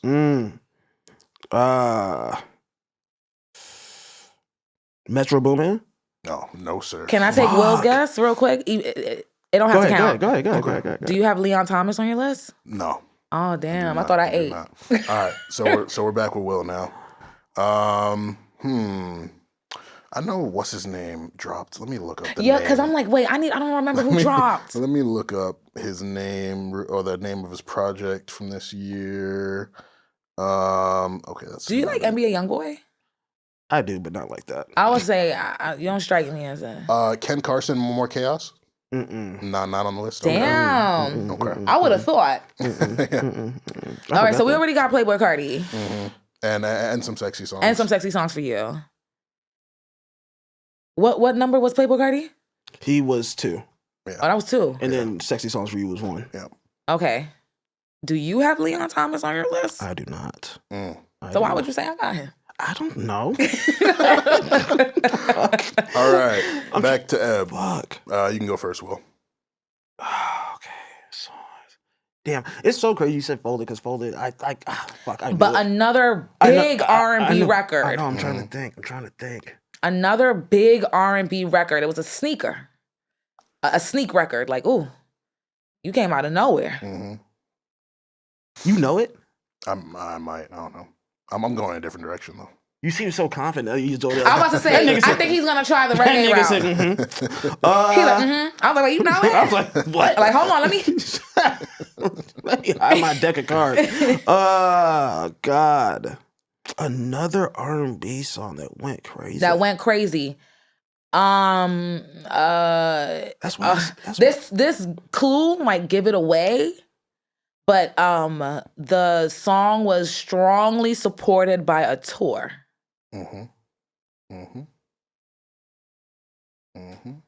I don't help them, PD. You know, I don't think he know. He might know the reggae one. PD, you know. Chris Brown song? Yeah, my brother. Hey, that's my lifeline. That's my lifeline. That's like what number is that? For that's you? like. It Depends is number 3. This right. You're gonna get half points for okay. that. Right. You didn't guess it. I just had to. It's like My boy used his contest. Yeah. He said, hold on. PD over there laughed like he knew, so I was like, yo, Nah, PD. but I want to hear Armon. Shake It to the Max. Yeah. Whoa, you went crazy. Yes. I forgot about that song. Woo. What number? Shake it to the That max. was number 4. Oh, I win. Shake it to the Shake it to the max. I love that song. Just take it to the max. All right, so as we finish, I had 11 points. Eb had 4 points. Will had 1.5 points. You know, Shout out to I ain't PD, mad man. at that. Yeah, Shout shout out to out to PD, PD. man. PD shot you. We can say the rest of our list though while Okay. we're here. So what's the rest of your top 5? Okay, so my number 3 was Metros. Okay. Futuristic. Damn. Futuristic summer. We should have said that. 4 was actually Wale's album. I actually liked it Everything's a a lot. lot. I Yeah. actually liked it a lot. And then 5 was Jim Legacy, Black British music. Yeah, I was never guessing that. got that. Yeah, that was Never guessing that one. Yeah. Your list: Folded, It Depends, Shake It to the Max.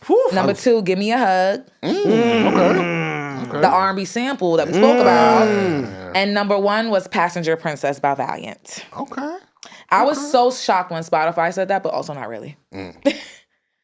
I love Give Me my All. list. Obviously, number 1 was Some Sexy Songs for You.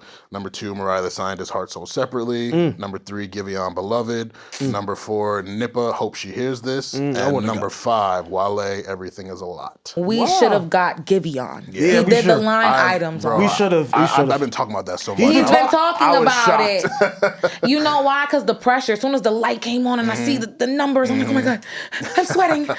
It's all right. We're going to find a way to make trivia more regular on the show so we can have standings for everyone and all that. I can't believe I didn't think of Chris Brown.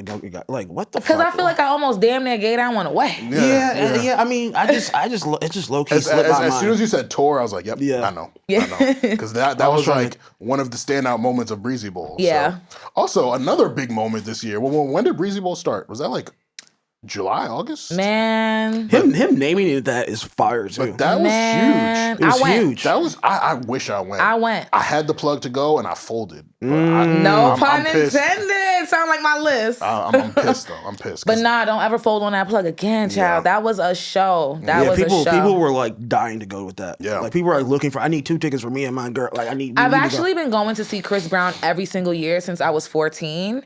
The only year I haven't seen Chris Brown live was 2020 for obvious reasons. He didn't come to New York. He only did like Rolling Loud with Young Thug. It's a panoramic. But, Yep.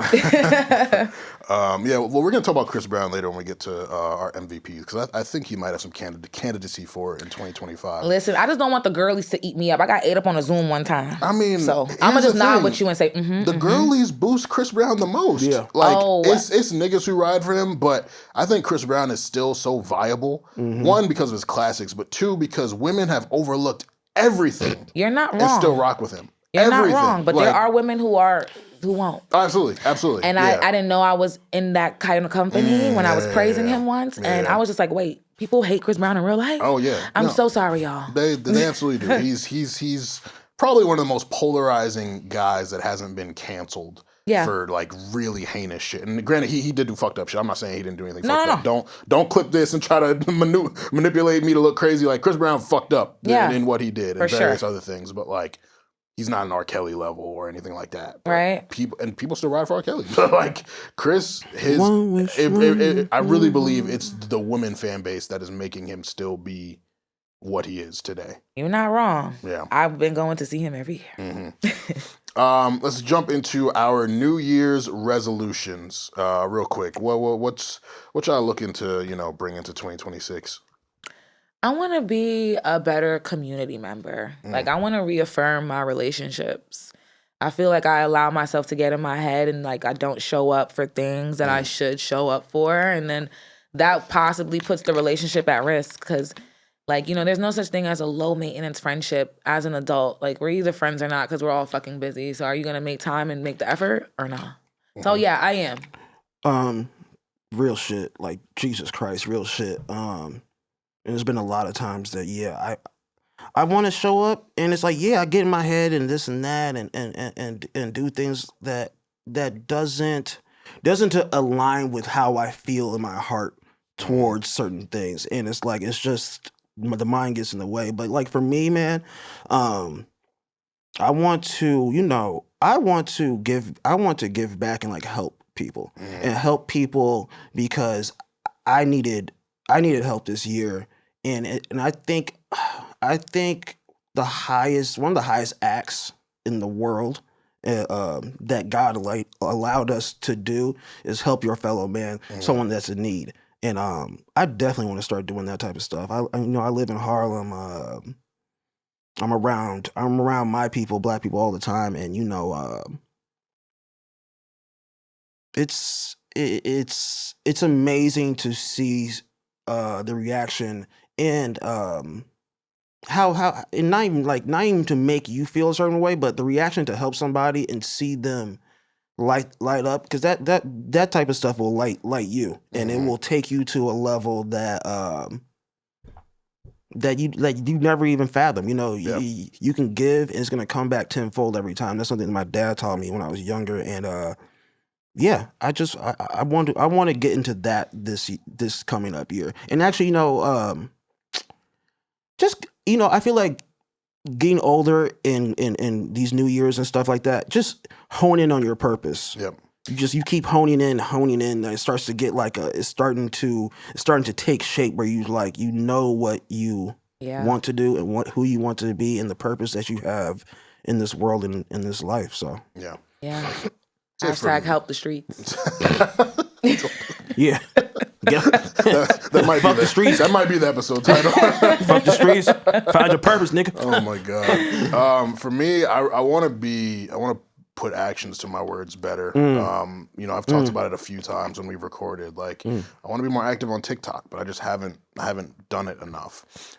For years, I wanted to start DJing. I downloaded virtual DJ and everything, and I played around with it, and I kind of figured out how to do some transitions, but I don't feel comfortable with DJing an event yet, so I really want to lock in on that. We can do a small little mixer where you can practice for us. I appreciate that. Yeah. Like, all the things that I want to do, and now that I have time to do, I want to stop it from being just I want to do this, I should do this, I'm gonna do this. Like, I actually want to put action to it. So I think a way to summarize that is just discipline. Just literally being disciplined. Like, I got back in the gym this year, that felt good, but I haven't been consistent enough with it, so I want to be better with that. So yeah, just like really refining my discipline, especially now, because that's a fact. When you get into those times where you have a lot more time, you think you have so much time, and then time passes you by, and you realize, I ain't really do nothing. So it's December 2025. Yeah. I've been laid off for 2 months, and it's like I know, like, I've enjoyed it, and there are things I've done. I think the time I've had to put into this podcast has been amazing.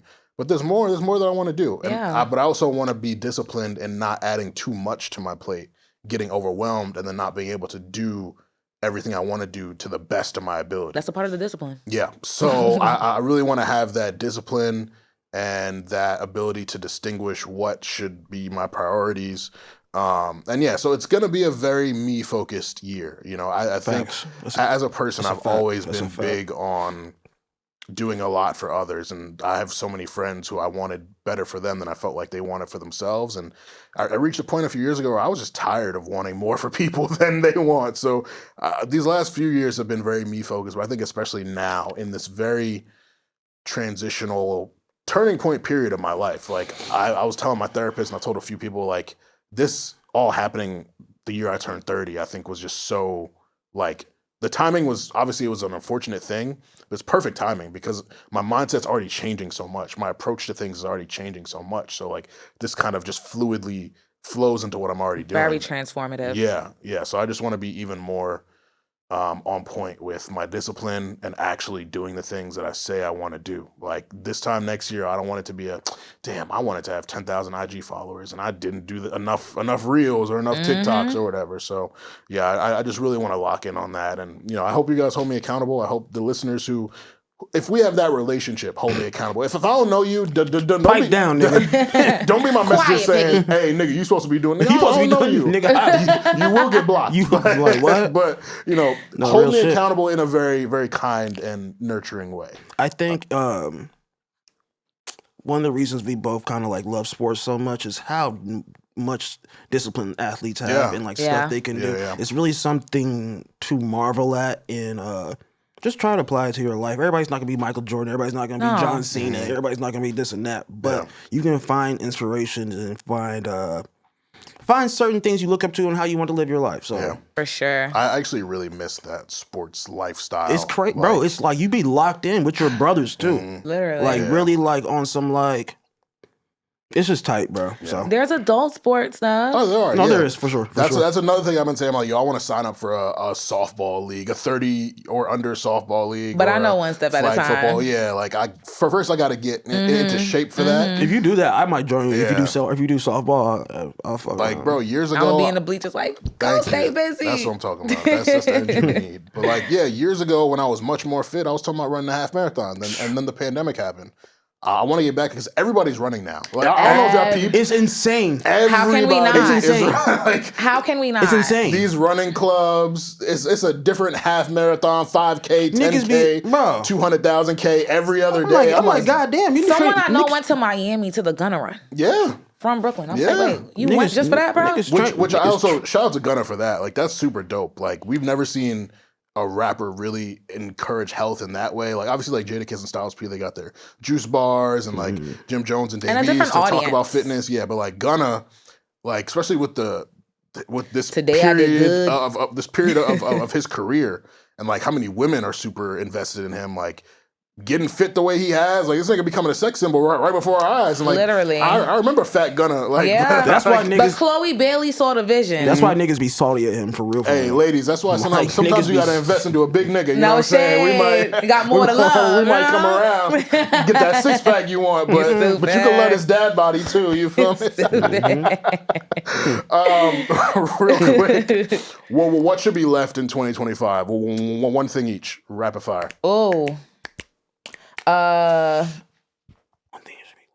Copycat performance platforms. I love that.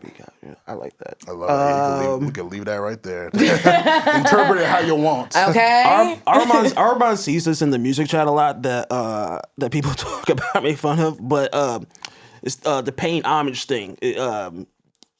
Artists, it's okay to get inspired by a few things, but you can't be copying or finding inspiration or paying homage to stuff that maybe just dropped like 3 years ago. Like, why are you copying Playboy Cardi's album cover from the album before this? Like, please, guys. Just leave the homage and I'm paying my respects and this and that. Leave that to niggas that like literally were making music before you were alive. There should be no type of homage with like the little shit. Like, come on, guys. Wow. Like. Mine is stupid niggas who are sports betting. Like y'all gotta stop. 'Cause, listen, it's so many niggas who I'll talk to, but they'll put in a parlay with some crazy odds, and they'll be mad at the player. I'm like, bro, you gotta be realistic. Like if that nigga don't score 30, that's normally, a good one, bro. He's not scoring 30 tonight. Stop sport. Like I've really grown as a sports bettor. I've learned to keep my odds lower, to put higher wagers. Like if something is more likely to happen, then I'm gonna put more money on it. But it's dumb niggas who want to put in a fucking 10,000 odds play and then they be mad and then they keep doing it and it keeps failing. I'm like, hey, maybe one day you'll get it, but you're probably wasting a lot of bread right now. Call the hotline. Yeah. Like not all niggas need Wi-Fi, but not all niggas need FanDuel or shit. DraftKings or MGM or whatever app Bro. you're using. Not all niggas need access to Bro, that. Because that shit is like an epidemic, and it's like, I know we're like joking, kind of having fun and this and that, but like seriously, y'all, like the gambling stuff, that's one of the worst addictions or anything you can have, because that's how you lose families. That's how you sell houses. Yeah. That's how you owe people money, and you don't want to owe people the wrong money. Like that's how niggas break your legs and throw you in the fucking Hudson. Like you got to be, just come on, guys. Discipline. Yeah. Like, Discipline. that's what it goes Calm right down back with to. the betting, please, Discipline. guys. Real quick, Will, what are you gonna be on in 2026? What artists or trends are you looking forward to? Okay, I got one artist. One artist from he's from Atlanta. His name is Skate Star. He just signed with he just signed with a label called Simple Stupid. And they pump out a lot of these good new young underground kids. I think he's gonna have a nice year, and he offers something new and something kind of cool in a sense of like, okay, yeah, like he's talking about Atlanta stuff, he's doing this and that, but it's like kind of sophisticated. So that's really the artist I'm looking forward to for 2026. I think some of the trends and stuff. I think I think rap is gonna have a better year on the charts next year. I think that might be a bold prediction, hot take. You're jumping ahead. But like that's who I kind of think. And then Ed kind of mentioned it earlier. I think 2026 movies and cinema and stuff is gonna smack niggas in the head. So yeah. Yeah. Love that. Okay. Love that. For this year's, this episode's, whatever, line items, we are going to talk about the hardest verse of the year. My pick a record from February. It was on Friday's album, Some Days I'm Good, Some Days I'm Not. Proud of Me featuring Meek Mill. And I know there's a lot of people who felt like this was a top verse of the year. I liked it. I know a lot of people's lists are going to have Clips or Kendrick Lamar at the top or JID or Freddie Gibbs. Yeah. I'm going to keep it 1,000. I've listened to a lot of music this year. A lot of verses haven't sat with me in the way they have in other years. But this Meek Mill verse, like Meek's ability to convey pain and really tell stories. Like I think he gets really underrated as a storyteller. Rapper. Yeah, I love his storytelling. Yeah, and the production of this just made it feel very like cinematic. And I know that gets used a lot, like this is cinema, but the beat was just so like eerie. And then what he's saying is bone chilling. So he opens $100 nightmares turn $1 million dreams. Riding past the block where my dad got left on the scene. Look at your little boy now. We done turned to kings. Shit turned me to a grown man before I was 17. Now, I've never dealt with losing a parent. I'm terrified for when that day comes. But again, Meek makes these things feel so palpable. The way he doesn't just storytell, but he gives you the setting. Like yes. you can see a corner store, you can see a block, you can see niggas standing on the block smoking weed and all that. Like he does such a great job painting that picture. So you go on, had to go and play my own hand. I did this for Nashima and the whole fam. I got everything, but I really just want to hold hands with my old man. It gets real somber, on wedding day while we slow dance, but ain't no love. Shot him in his heart, ain't have no chance. So I can't sleep, somniac, bullet holes out the Pontiac. Swear to God, I trade in all these riches to get Robbie back. Damn. Swear to God, I trade in all these foreigns to get Terry back. I'm hanging out with my daddy, lost his life, and I'm aware of that. You had taught me how to fight, and when you got shot, I thought about that shit every night, ain't got a Glock. Like, dealing with that loss, and for a lot of people, especially on the streets, and this is only me speaking from the outside looking in. I live in Englewood, New Jersey, suburbs. But like you think about those movies, like Four Brothers, when their mom got killed, and they went on that fucking crusade to find the people who killed her, like stuff like that. Great movie. But for Meek, it's Christmas like movie.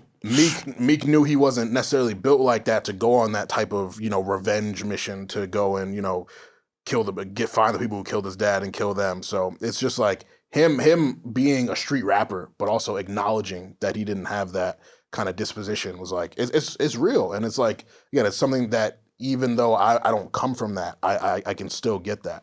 So I really appreciated that about this verse. I thought about that shit I ain't got a Glock, said that already. I was hot, but I ain't stopped. I just bought your mama spot.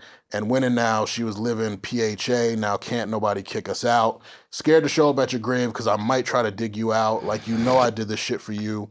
Never heard you say it back. Still be like, I miss you too. That's heavy. That one, because I'm just like, I'm getting moved. Yo, like...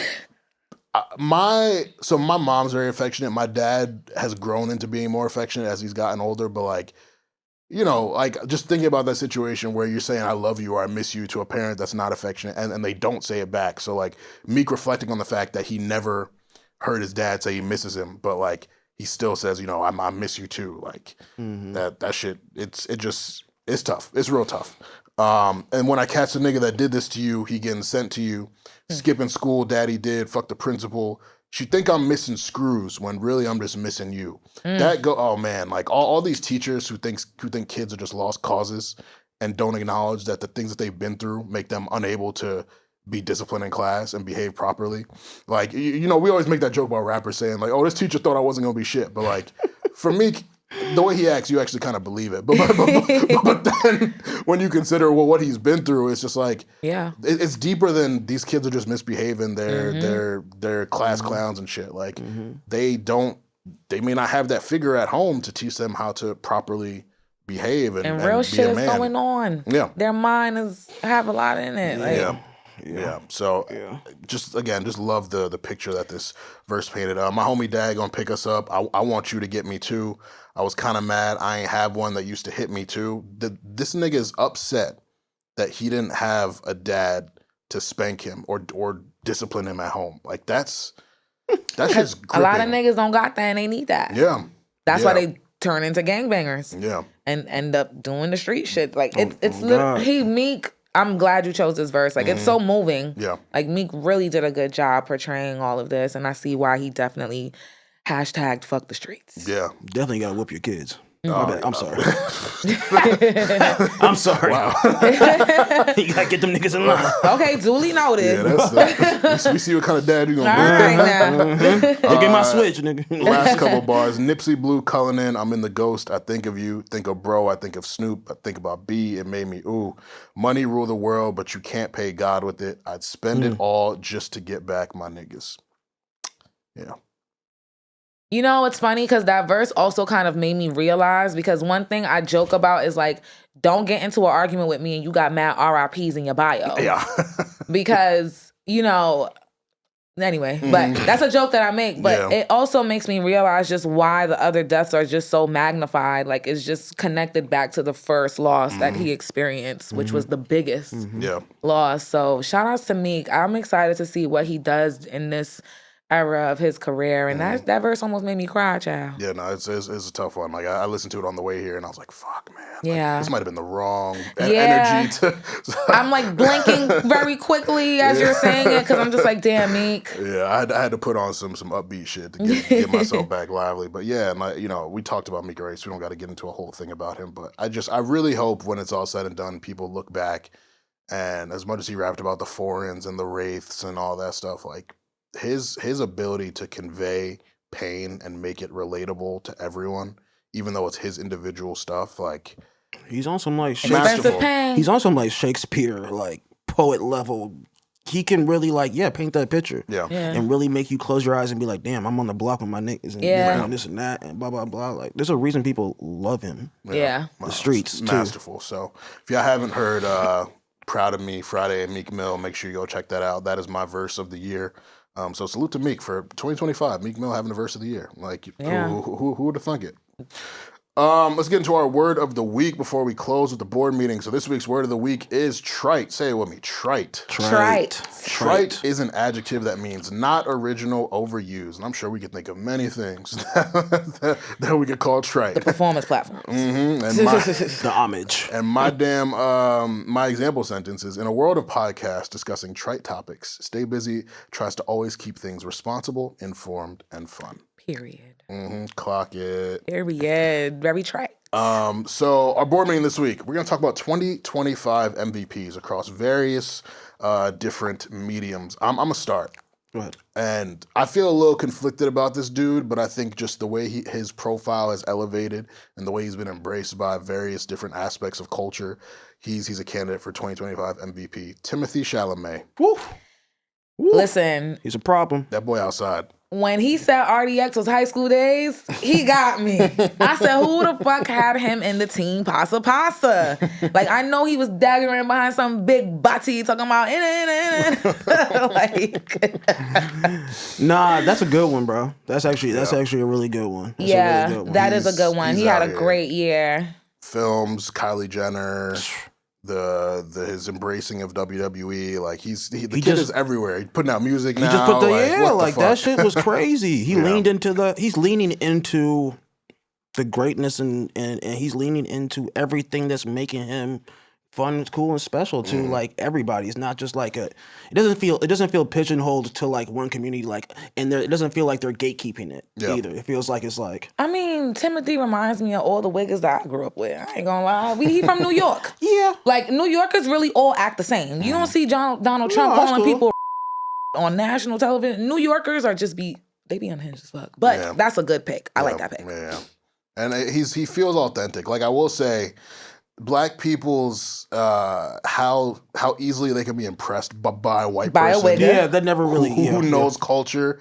It's kind of like I almost feel like Timothy Chalamet was deployed to distract us Nah, from but what's going on in the him knowing world. RDX bent over, though. That's different. I mean, I said, oh, you're real. that's different. Okay. Yeah, that's different. That's different. Like, I'm like, oh, you're immersed. So, yeah, that was a good pick. I like that one. Yeah, he's definitely one of them. And then I got like 4 other potential candidates. I think the year Playboy Carti had, Can't Be Ignored, successful tour, one of the highest selling rap albums. NBA Youngboy, his tour, incredible. Chris Brown, Breezy Bowl. Like, he didn't even drop an album this year, but like he did win a Grammy for 11:11. And then Breezy Bowl was just a huge moment. And then lastly, I mean, you can't talk about 2025 without talking about Leon Thomas. Mutt Deluxe Heel, the Folks EP, the joint with Disclosure, him performing all over. Like the dude is really, really next up for R&B. And I mean, we've been craving like a legit male star, and I think that he's gonna be the one to really get that praise and also make it worthwhile. Like, he's someone to genuinely believe in. So those are my picks. Yeah, that's pretty good. That's pretty solid. Pretty solid. Okay, so for me, I broke it down to like female hip hop, male hip hop, and I try to be on my YN shit, Will. So do what you gotta do. Do what you gotta do. So my female hip hop MVP is YK Niece. Woo! She is definitely having a moment. I love when she stood on business. She's tough. At that Atlanta show, I forgot who they performed for, like who brought them out, but she stood on business. Pluto tried to play her before, and she like, listen, I'm gonna do it for the streets, but I don't. So I'm rocking with her for the year. Zeddy Will, I feel like had a good year. I love Zeddy. That's very good. I love him bad. He's great. And I think he falls into that category of rappers that 21 Savage was describing in the interview, when it's like, if this was 10 years ago, he would be on already. And it's like he's in this in-between level that's not making sense to me, even though the kids love him and he has like hits on hits on hits. So him for film, Ryan Coogler had a moment again. It's giving like that Fruitvale Station year that he had. I'm just like, that video of him explaining film and like us hearing his accent, because I don't think I heard him speak before that either. I was like, what the fuck? His accent thick as shit. Yeah, he's really, And like just general pop culture, I have to give the MVP award to Alandria. Like, Olandria has had a crazy year to the point that now I'm going to be like, I'm going to keep watching reality TV because it doesn't seem like music or film are like intentionally producing stars, and the new stars that are driving culture, marketing, commerce, and every single damn thing is reality stars. And Olandria had one hell of a year. Great picks. That's good. Yeah, that's my picks. picks. That's good. Okay.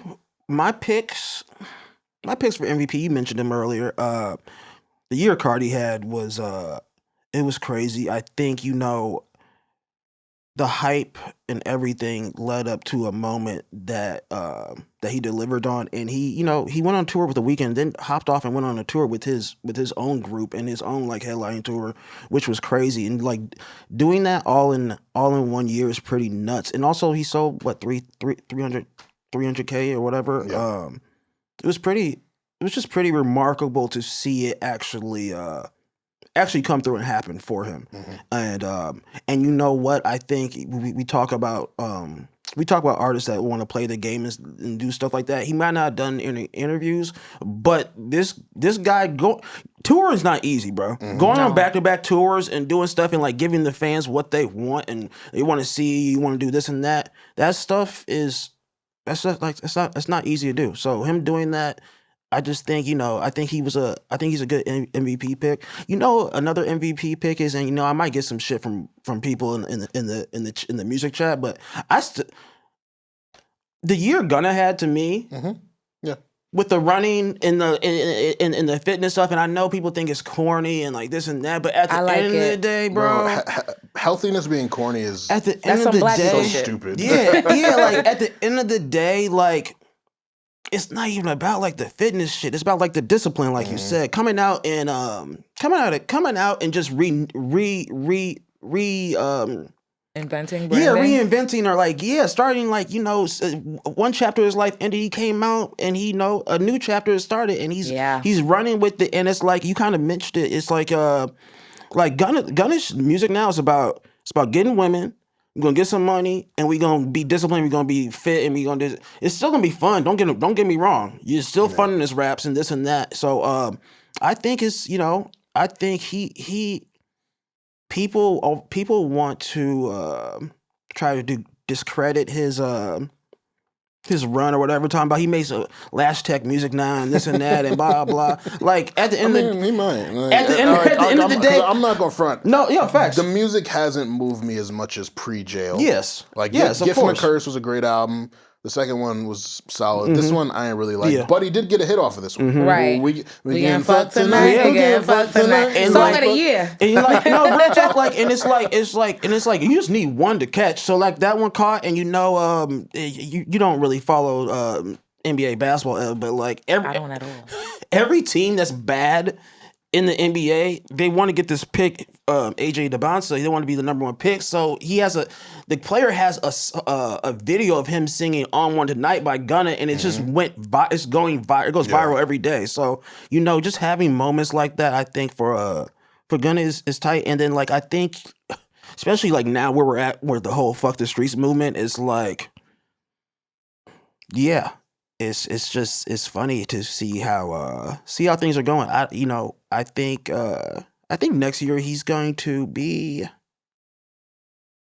I think next year Gunna's gonna have a decent year, and I think he might. My hot take: he might get back with the gang. And That's my bold prediction. The gang might get back with him. So yeah. That is my bold prediction. I feel like that was like a perfect segue for me to piggyback on you.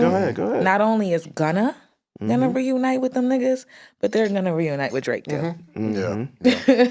It feels like it's trending that way. Like you know how when you have a blowout with someone and you just get everything out, Yeah. and then time passes, and then it's just like we had something really good there. I miss you. Like this is lit. I miss you. Now that I've got everything out, I'm over it, and the healing that comes in reconciling with someone and y'all just being straight up about everything, like. It's tough because there's a lot of ego and pride that goes into it with people. They don't want to feel like they're the one who's wrong. I'm even getting emotional talking about it. I don't know why. But Nah, because it's just because also you probably been through it. You probably relate. Like I'm shorty who I reconciled with, who threw me under the bus after we spent that night in the bookends. Like it was healing for me. My mom forced us to take a picture at high school graduation together, and I'm in the picture like this. But every time when we did make up, I was so happy to see her, so happy to speak to her, just so happy to just still be connected to her. It's tough to hold on to that negativity for so long and perpetuate it. Like anyone who I'm distant from, I don't actively beef with anyone. Like if I don't fuck with you, you don't exist. No, I got beef with one group of people though. But with this thug and all this stuff, like the subtweets, the bars and songs, all that, like they're egging it on, and it's just like, what's the end game here? Stop it, guys! Stop it! What's the end game here? And yeah, I just think I get that beef is so entertaining for the people outside of it. It's a This one isn't. It's a foundational aspect of hip hop, but this one you can tell there's love there. Thug said it in the interview. They've all said it's love underneath all of it. It's just you can't get over a certain action, and everyone kind of has to have that moment where they're able to overlook it. And so many people rode for Thug as a result of that. That it's just like. We've lost so many good connections and collaborations as a result. So I hope, and I really do believe, like, I don't know if it'll happen early. I think it's gonna take some time, but like, it would not shock me if next year we get Future and Gunna again, Thug and Gunna again, all of them. Like just even like Future and Drake. Yeah, I was about to say that's who I'm gonna say Future and Drake are the ones I want to see first. That's the one I need. That's the one I needed. I think that one's easier to repair than Thug and Gunna. Yeah, it is honestly, 100%. and I feel like that one would come first and kind of just trickle down to the other relationships. Yeah, that's but the one. That's the one. I don't really like Atlanta beefing as much. Tough. Yeah, It's tough. They've given us so much over the last decade and some change. Like New York is obviously the birthplace and the Mecca, but like Atlanta held it down for us for a very, very long time. Still whole are. thing. I gave YK Niece my female rap MVP, and I'm a Brooklyn girl. Yeah, like they're still doing it even when they're fractured. So just imagine a project next year, whether it's Metro putting it together or someone where all those niggas are on songs again, bro. That would be actually crazy. If you did like oh my god, especially that's a good idea. And maybe put together their own fire. like festival in Atlanta or something. Like Yeah. because Atlanta clearly needs it, not just on the music scene, clearly also the streets. Because the streets and music are so intertwined. Like Niggas need some Atlanta structure. just needs a big group therapy healing session. That's all. And it would make us all happy. Like I would love to see that. So it's a bold prediction that I'm rolling with. I'm rolling with that one too. Yeah. I think we're going to see a new media platform rise up next year. I don't I'm know. like, we're all aligned. Like, I don't know where it's going to come from. I don't know who it's going to be, but I think, for so long we've had the Joe Budden, the DJ Academics, the Elliot Wilsons, the B Dots, the Rob Markmans, and respect to all of them. But I just think we're gonna get a new voice that one brings very dope insight and analysis to the culture, and maybe lands a really big interview that gives them that credibility to where people are interested in them, and they're not going to be as annoying to listen to because there's a lot of these voices, just too many podcast mics, there's too many niggas talking and don't really have nothing to talk about. And so I and this is me kind of manifesting it, but like I actually believe it's going to happen because I think a lot of people feel it, whether it's someone who got laid off and starts something or whatever. I just think we're going to have a new media platform rise up in 2026 and actually be like likable. Yeah. Yeah, and I think not mad at that just the way new media is going to grow, unfortunately, like the press run is going to go Breakfast Club, Joe Budden podcast, a live stream, a couple other smaller podcasts. They're going to try to ask to come here too. Like, that's how it's going to go, I feel like. But what or who is going to be leading it, that's what I'm very interested to see. Yeah. And, like, another bold prediction that I have and another thing that I'm interested to see is, like, the state of female rap moving forward. Like, what will it look like at this point? Cardi is preparing to embark on her first tour. Wow. Which has been a thing. Yeah, still crazy to say. That's crazy. It's gonna be her first tour. First tour, man. Yeah. Why you think? Listen, That's actually kind of crazy. I just never, Extremely. I never. like the pink lady. She had her points in the beginning when she was stuck on the point. We're so far from the point now, but like, yeah, Cardi's preparing to embark on her first world tour. We have the YK nieces bubbling. We got the Trims bubbling. It's a lot going on. People would say we ain't have a song of the summer. Well, we've been having song of the summers. They're just by women. Like that Put It On the Floor year and on, or that Sexy Red year and on, songs of the summer has been only by female rappers. So it's like, just say you don't like female rap, or just say you. There's a lot of people who do not like. And it's female so rap. crazy to me, bro. Like they're literally saying we don't have this, we don't have that. When you see the girls are putting in work, putting up numbers. And YK told her throw that ass in a circle. First of all, the guys are only doing this because of her. Yeah. And I don't even think they realize that. Exactly, though. Exactly. That's influence. So the female rap game has been so influential for the past 5 years. Oh, God, it but has. I think because we're still trying to figure out who's reigning, that's why it hasn't been respected as much. That's true. Yeah. But I do think that it's going to come to form in 2026. And we're going to see not only new artists, but we're going to see like the ones who have already been here, like the Cardis and the Meg, really try to like etch their marks into the game, like for real. They already have, but like on some like legend status shit. Yeah. Like take that next step up. Because I think Lotto and Glorilla are already like they're already names. You like, feel me? Stars are arguably, if not actual stars. Right. But there's still another level to hit. Like Billboard puts out that top 10 female rappers list every year, and like it's always just like reshuffling those names because either one of them dropped recently or had a fire verse. But it's like, what's going to take you to that level where you're Nicki Minaj, who's considered the outlier? Like she doesn't get ranked because she's always going to be the top number girl. one. Yeah. So she's always the top girl. Y'all argue over top 4. She told us that. And last thing, because I know we're past time.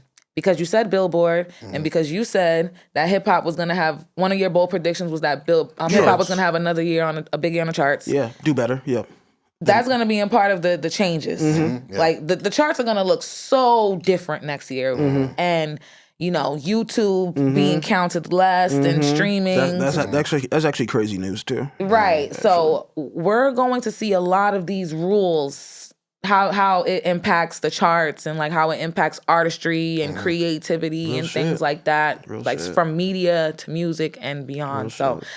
Yeah, Happy New Year, everyone. Yeah. Like Happy New Year. And I also think, and I don't even think this is a bold prediction, but we're just going to see a lot of big names drop next year. Oh, yeah, for sure. I think we finally They're coming. the long-awaited final J. Cole album. Wow. Obviously, Drake Iceman is coming. I forgot about that. I think Beyonce drops again next year. Act 3. She's been on like a 2-year, because Renaissance was 2022, Cowboy Carter was 2024. So Act 3 is on the way. Act 3 next year. Do you think it's gonna be rock? That's the narrative. I don't know how much I'd be into that. I love Beyonce R&B, like 1+1, Halo, all that. So I would love a pure R&B album from her. Does her husband drop this year? That's also been. We never know. He does it when he wants. Yeah, I know. It's, The rumors are kind of, they started up for a little bit, but didn't he call Cash and say? So don't have your phone ringing. Don't have your phone Don't get in ringing trouble, after Will. this, okay? Don't get in trouble. How he got Cash number? we're not gonna talk. Let's just keep going. For the Patreon. Yes. Who else? I mean, Future will definitely come back. Oh yeah, he's coming. He's dropping nothing this He's coming. year, so he's coming. definitely going to be dropping. He's coming this year. I'm kind of Whatever. Future. Okay. Let us just have somebody. Who No, I'm else? just kidding. Who else? R&B wise, who do I want to hear from? Brent Faiyaz. He's due. He's definitely due. He definitely is. You said Chris Brown didn't drop this year, and he always drops, so he's gonna drop. Chris Brown is due for sure.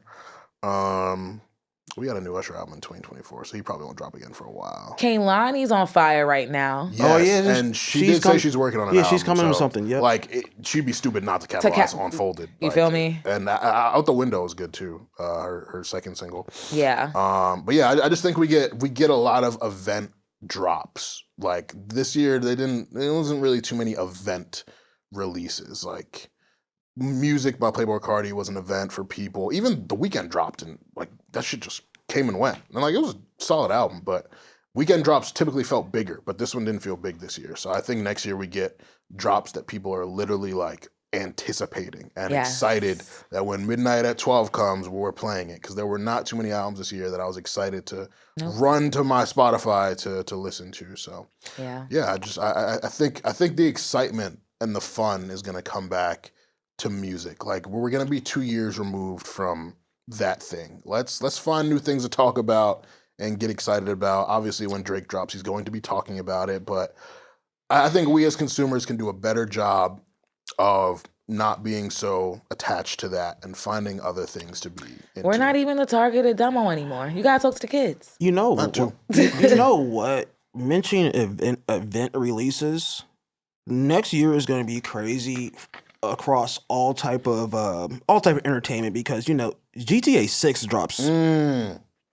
That drops next year. I can't wait for that. That's it's the most anticipated. When video. it drop, I gotta know to market to get it for my man. It's like September 19th or something. Period. Like that. I'm getting it for my man. That's about to change.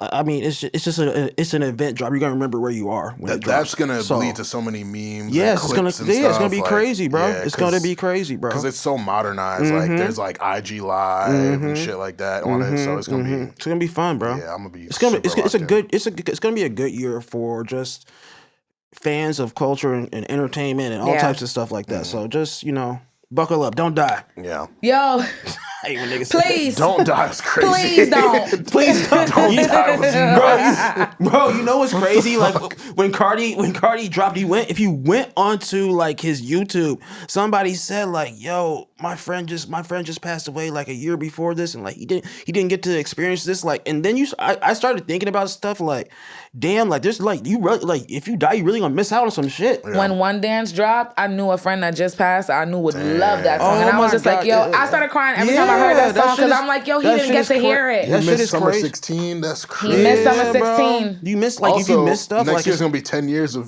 2016. Oh, I can't wait to talk about that. Anniversaries we're gonna talk about. Oh Bond, my God. Lemonade, Ooh. Views, Coloring Oh my Book. God.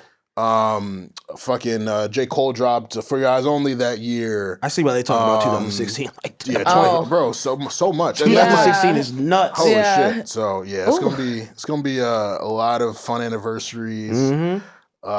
Yeah, just a lot of reflection. So Yeah, that I'm- board meeting that day gonna go crazy. Yeah, I'm very excited for 2026. I'll say that. 10 I am. Yeah. And it feels good to be excited about Yeah. a new year. Like, and, Right. I was excited for 2025, but I'm like really excited for 2026. It's transformative. Yeah. Like we don't know what's gonna happen, but it's exciting, and we have hope and we got the pod, and I'm happy we back. Yeah, and So- we've been cooking. It's gonna be a fun year. Fun year. I'm excited for us for next year. Honestly, That's the biggest thing. Like, That's what I'm most excited for. we can say it out loud. This part is part of the reason why we're excited for next year. Oh, for sure. Oh, for sure. And like, Oh, for sure. it's really only up from here. Armon said something. I think it was in a chat or maybe it was whatever. But he said, you know, if this gets to the level that we know it can get to, this could be full-time gigs. Yeah. So change our lives.